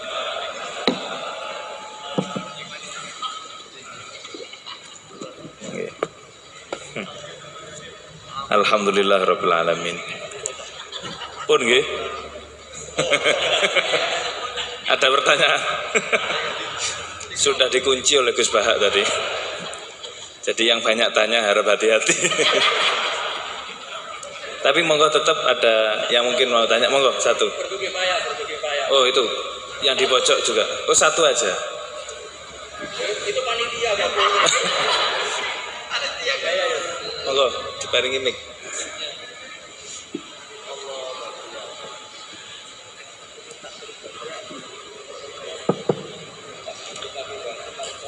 Assalamualaikum warahmatullahi wabarakatuh. Nun sewu niki kula perwakilan saking ingkang juhala. Niku kan sampun disanjangi menawi tanglet niku berarti jahilun. Kenapa kok saya tetap berani untuk bertanya? Karena ada ungkapan idza zuharatil bid'ah falyudhiril alim ilmahu. Berarti mukhalafahnya falyudhiril jahil jahlahu. Ngoten. Saya menambahkan kebodohan saya. Saya sangat berterima kasih sekali karena bisa berbicara langsung tanglet datang Gus Bahak. Yang saya tanyakan adalah tadi ada penjelasan bahwa al-ami la yaltazimu madhaban muayyanan, bahwa orang awam itu tidak wajib mulazamah menetapi satu madhab. Kemudian tadi juga sempat dicontohkan seperti Imam Syafi'i al-lamis wal malmus niku membatalkan wudu, sedangkan yang di tawaf itu tidak batal. Ini yang sering terjadi itu adalah kadang kami sebagai suami-suami itu tidak sengaja menyentuh istri. Kemudian istri kita itu wudu mana? Nah, niki apakah dalam hal ini untuk intikal madhab kepada Imam Malik sudah bisa atau belum? Terima kasih ngoten mawon saking kula. Wassalamualaikum warahmatullahi wabarakatuh. Jenenge so? Mas Fauzi. Ahmad Fauzi. Niki alumni ini kan. Orang bahagia. Ini tak jawab sampai jam 3 pagi. Itu kalau niatnya Mas Fauzi itu niat baik, ya tak kasih rukhsah nggak apa-apa. Kalau niatnya baik, tapi kayaknya tidak baik niatnya.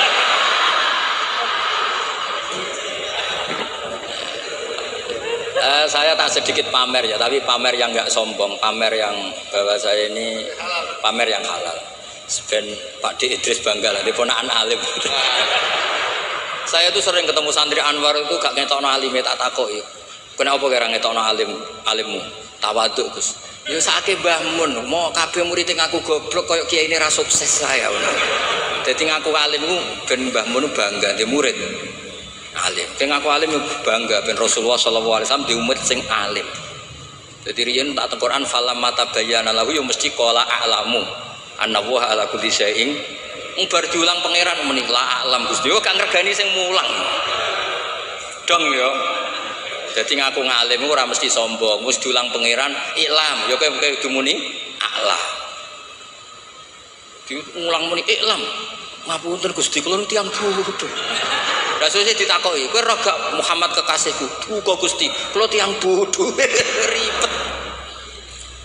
Nah, kembali ke tadi pertanyaan jenengan. Kenapa hanya orang awam yang wajib iltizamul, tidak wajib iltizamul madzhab? Karena kalau orang alim malah harus. Karena orang alim itu tahu kepastian proporsional hukum. Misalnya gini, tak beri contoh ya. Sapa kang fauzi rong ana tenan awas kan ora paham. Tak warai dadi mujtahid mutlak. Mau contone tok tapi niru kitab-kitab. Mboten kula sing mujtahid mutlak tapi niru kitab-kitab. Aula mastumun nisa. Itu pikiran Imam Syafi'i itu naha Rasulullah an bai'il mulamasa. Saya punya kitab namanya Ar-Risalah, usul fikihnya Imam Syafi'i. Saya punya kitab Al-Um, saya punya kitab Musnadus Syafi'i. Semuanya saya pelajari. Beliau begitu yakin ketika Allah ngendikan aula mastumun nisa dari mulamasah bilya. Bidalili naha Rasulullah an bai'il mulamasa. Jadi kalau baju sudah kamu pegang wajib kamu beli. Itu berarti yang dimaksud Allah itu sekedar megang perempuan itu batal. Sehingga beliau berpikiran kata lamsu di situ maknanya bukan jima tapi benar-benar megang. Itu satu. Kenapa istri itu membatalkan? Kalau itu memang benar adat NU. Maksudnya benar adat itu gini. Yang dikatakan mahram itu perempuan yang haram kamu nikah. Berarti megang ibu tidak batal, megang keponakan tidak batal karena haram kamu nikah. Lah istri itu orang yang halal kamu nikah. Berarti kategorinya ajnabiyah, orang lain. Makanya megang istri itu batal. Itu rodok bener Fauzi, rodok bener. Jadi takut sampean kemungkinannya loro. Isin-isini Mbak Idris. Wong ngono kok ora roh. Paham ya? Utawa mbagakno Mbak Idris cek tawaduke roh kok ibu ora roh. Jadi ini kemungkinannya dua. Ndak tahu saya nanti Gus Sama nafsirkan yang mana. Nah, bagi Ibnu Abbas ini dengerin ya. Kenapa kalau orang alim wajib mengikuti pikirannya sendiri? Ibnu Abbas nanti ngendikan inna wa ta'ala hayyun. Allah itu zat yang pemalu. Sehingga tidak pernah menyebutkan kata jima atau hubungan intim karena itu saru kasar. Buktinya ini yang punya pikiran awalamas tumunisa jima itu kan Ibnu Abbas pertama yang punya pikiran itu. Buktinya Allah Ta'ala ngendikan idza talaqtumun nisaa min qabli an tamassuhunna. Itu semua ulama menafsirkan min qabli an tujami'uhunna. Berhubung Allah itu pemalu, tapi dengan makna positif, lagi-lagi dengan makna positif, maka meredaksikan jima itu antamassuhunna. Berarti kata lamsu sama masu itu sama. Allah itu malu vulgar ngendikan jima, diperhalus diredaksekno aula mastumun nisa. Nah, orang yang pikirannya terkonstruksi secara lughawi gini terus kon anut wong liya justru tidak boleh. Tapi kita baru kayak KB ilmu remang-remang malah boleh. Makanya orang ami itu malah bebas. Wong ora jelas wae. Paham ya? Jadi kampanye ngeten. Floating mas ngeten iki sampean partene ra jelas ora apa-apa. Ning PKB ora pengurus, ning Golkar ya ora pengurus, ning PDI ya ora malah bebas. Tapi nek ketua partai malah masalah kan? Karena kamu ngerti hitung-hitungannya nak pindah partai itu apa. Dong kira-kira seperti itu. Orang yang sudah berpikir kayak Ibnu Abbas tahu betul tingkat kesalahan pikirannya Imam Syafi'i.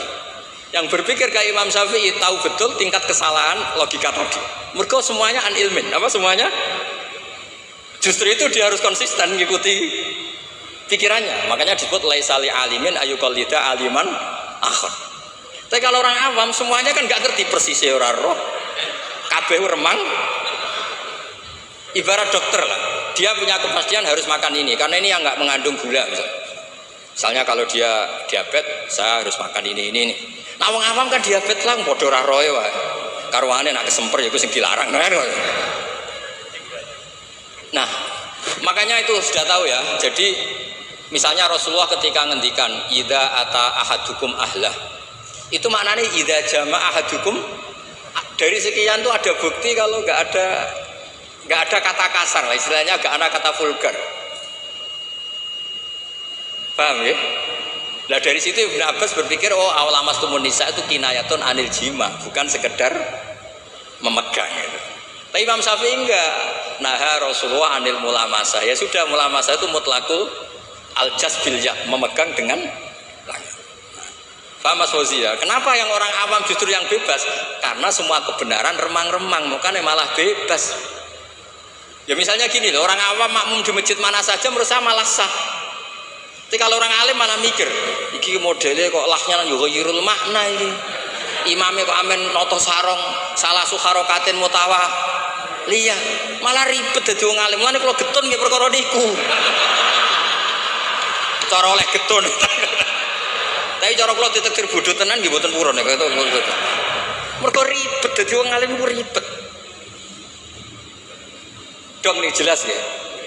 Jadi bagi mujtahid konstruksi pikirannya itu utuh. Jadi Ibnu Abbas punya bukti idza talaqtumun nisa min qabli an tamassuhunna, itu maknahu min qabli an tujami'hunna. Terus Allah itu pemalu, ora tahu ngendikan jima, kinayatun anil massi. Coba di semua Quran kata-katanya gitu. Ukhilla lakum lailatas syiyamir rafathu ila nisaikum ayin jima.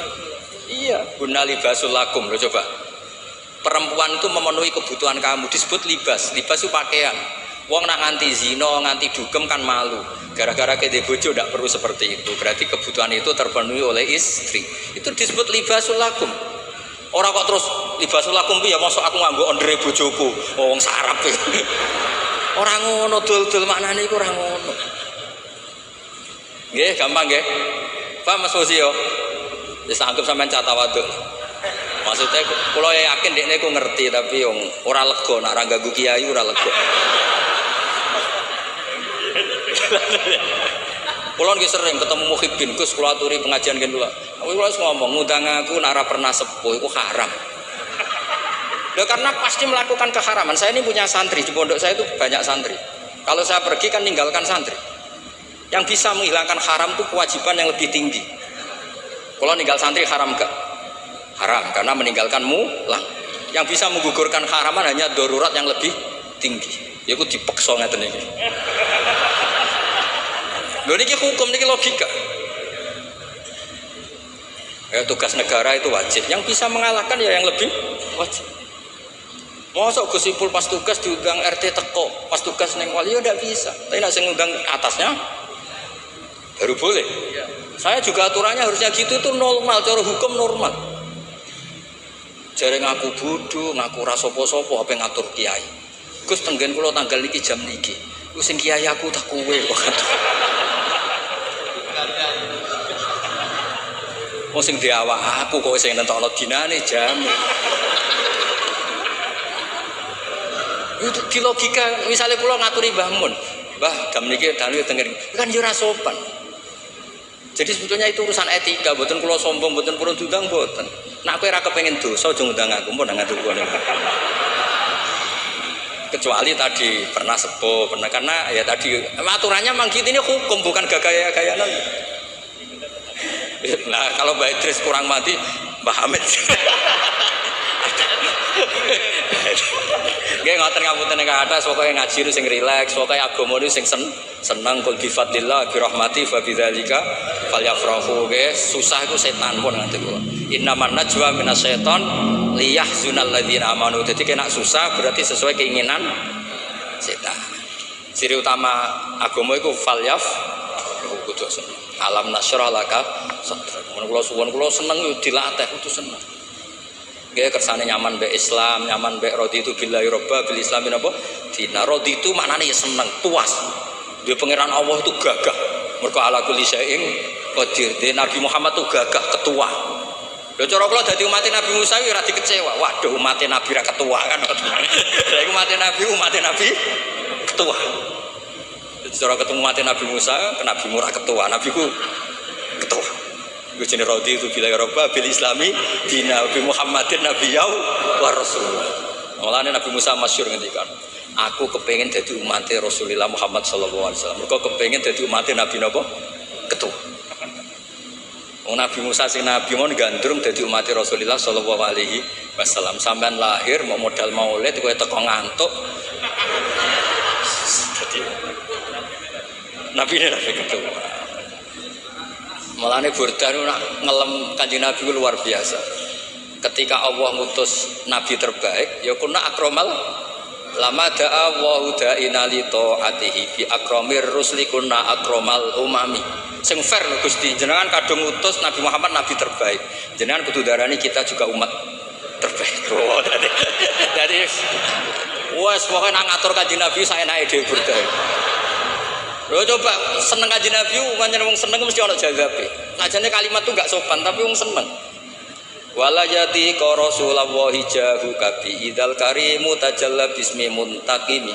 Kanjeng Nabi, jenengan pun diarani Allah Ar-Raufur Rahim. Niku jenengan beto nganti ketemu Allah ketika Allah nganggo sifat muntaqime. Jadi senajan to kula dosane kula kathah, mestine Allah hubungan dengan kita dengan sifat muntaqim. Dan niku jenengan kudu mengajukan sifat jenengan sing Raufur. Usah, pokoke wong seneng ku ribet. Tapi saking senenge fa innali zimmatan minhu bitasmiyati Muhammadan wa huwa awfal khalqi bizimami. Gusti Allah jenengan apa nyiksa kula jenenge Muhammad, jenengan pun janji nek sing jenenge Muhammad ora bakal mbok siksa. Sajane ya Muhammad sing iku tapi jenenge kan ndekne Muhammad Said Al-Busiri. Wah itu piye karepe.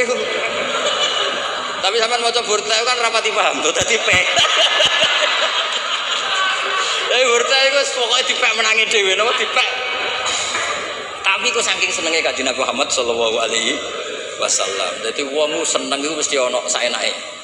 Tapi niku seneng. Jadi napa majidub fil hub. Jadi mboten masalah mergo ngendikane wong napa seneng. Dadi wong seneng critane ku lucu-lucu. Apa ana wali saking senenge Kanjeng Nabi sowan. Ya Allah, jenengan punya dua pilihan. Kalau saya jadi orang baik, surra habibuk, yang seneng kekasih jenengan. Kalau saya jadi orang jelek, surra aduwuk, yang seneng musuh jenengan itu setan. Monggo jenengan kepengen nang musuh jenengan apa kekasih. Aduh, kena wali ku ruwet. Wis pokoke ora bakat wali dadi wali kota wae.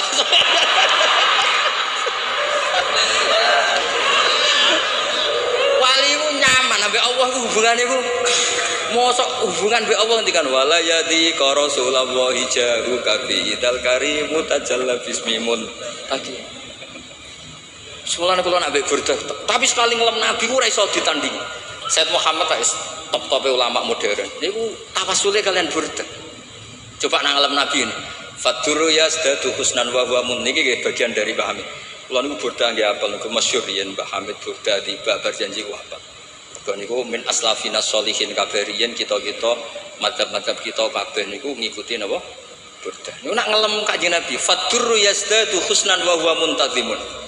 Jenenge mutiara itu akan menjadi indah, tambah indah ketika diuntai, dirangkai. Misale dadi leontin, dadi kalung. Tapi walaysa yang kusu qadron ghaira muntazim. Tapi jenenge mutiara mbok uncalong ngawur tiba ning pasir tetap keindahannya enggak terkurang. Jadi kan Kanjeng Nabi ketika dakwah dengan model tertib ya tetap baik, ketika tidak tertib ya tetap baik karena beliau adalah mutiara. Misalnya tertib ya memang sesuai prosedur, tamu harus pamit dulu. Latat khulu buyutan Nabi illa yudana lakum, itu berarti sedang dakwah tertib. Tapi kadang-kadang Nabi itu dolan teng sahabat ujug-ujug nyeluk, bareng nyeluk ana sing medel-medel sarungan. La'alaka ajalnaka, aku ngesusoni kowe lagi ngumpuli bojomu nggih Nabi. Terus niki wajib adus napa mboten Nabi? Dadi Nabi ku ketemu sahabat itu macam-macam. Ana wong wedok sing rada hipersek, barang rabi bar sumpah bain, lian bar bain, rabi mbek wong. Lho niku rabi sing kedua iku sing lanang kiwir-kiwir dilapor Nabi. Ya Nabi, kula kok rabi entuk wong ngono piye? Wa inna ma'ahu mislahud batisau. Barang ini ngeten Nabi kiwir-kiwir. Dadi Nabi mulai wong yo ijazah, mulai wong lapor kiwir-kiwir sama ngono. Tapi tetap fadurru yazdadu husnan wa huwa muntadimun wale sayang usuk qadron khairan. Ya terus mungkin kita semua dari akan ahli sunnah napa wal jamaah, dari Nabi Hashim, dari madaih sing dipilih kitab ahli sunnah napa wal jamaah. Ambek dimaknani sithik-sithik kados kula. Kowe maknani men ya Rabbi fil Mustafa sing banter 45 qasidana. Sing banter hadun nafsine. Pas ngelem Nabi dingin bareng 45 qasidana. Tugale nak donga julus benas sajdaten warzuqni. Iku tok sing bawa antar pasar. Iya. Amin ya. Kula nate nekani majelis Habib Abu Ja'far Habib Ja'far Al-Kaf. Donga apa oleh amin biasa bareng. Kok muka suka kabeh amin. Ya Allah Indonesia. Wis do ngantuk Mas Fasi. Bareng kok muka suka. Amin. Ya leng-leng. Dadi Burdah saking senenge mbek Kanjeng Nabi, senenge mbek pangeran niku. Kula paling terkenang mbek Burdah niku kalimat wala yadi ka Rasulullah jaruka. Jenengan piyambak lho Gusti sing darani hadan nabiyun karim, nabiyun syafi'un musyaffa. Mulane kapan-kapan Gusti nak jenengan ngangge muntakim, eling niku lho Gusti nak niki. Pangeran iso diwarai ngono.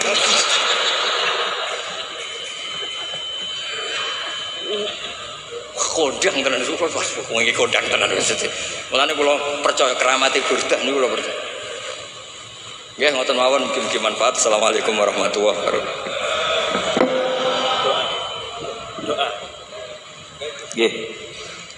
Demikian ngaji kita Risalah Ahlussunnah wal Jamaah sebagai penutup mari kita dengarkan doa dari beliau Kiai Haji Muhammad Idris Hamid. Dipersilakan.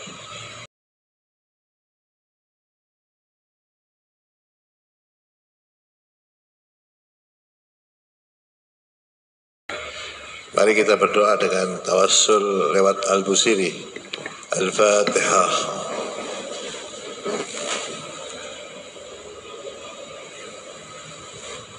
Bismillahirrahmanirrahim. Alhamdulillahirabbil alamin. Ja'alna wa yakum man yastajibu syafa'at ويأتوا رحمة ورأفته اللهم بحرمة هذا النبي الكريم وآله وصحبه السالكين على منهجه القويم اجعلنا من حيار أمته واسترنا بذيل حرمته واحشرنا غدا في زمرته واستعمل ألسنتنا في مدحه ونصرته وأحينا متمسكين بسنته وطاعته اللهم ادخلنا جنة العطاء وإنه أول من يدخلها وانزلنا معه في قصورها فإنه أول من يدخلها وحمنا يوم يشفع لك خطر فترحمها اللهم ارزقنا زيارته في كل سنة ولا تجعلنا من الغافلين عنك ولا عنه قد رسنا اللهم لا تجعل في مسجد هذا حزن إلا غسلت بماء التوبات ذنوبه وسترت برداء المغفرة عيوبه اللهم إنا قبل إذا سنة من أصحاب القبور وافقنا لعمل صالح يبقى سناه على مر الدور اللهم اجعلنا لآلائك الذاكرين ولنعمائك الشاكرين واليوم لقائك من الذاكرين وحنا بطاعتك مشغول وإذا توفيتنا فتوفنا غير مفتونين غير محظورين واحطم لنا منك بخير أجمعين اللهم اكفنا شر الظالمين واجعلنا في اضطهاد الدنيا السالمين اللهم اجعل هذا الرسول الكريم لنا شفيعا وارزقنا به يوم القيامة مقاما رفيعا اللهم ارزقنا محب محمد صلى الله عليه وسلم ذرية لا نبغ بعدها أبدا وارزقنا به يوم القيامة مقاما رفيعا اللهم اجعلنا من الصالحين اجعلنا من عبادك الصالحين اجعلنا ولا أدى من أهل العلم والتقى من أهل السنة والجماعة وإلى حضرة النبي صلى الله عليه وسلم. الفاتحة.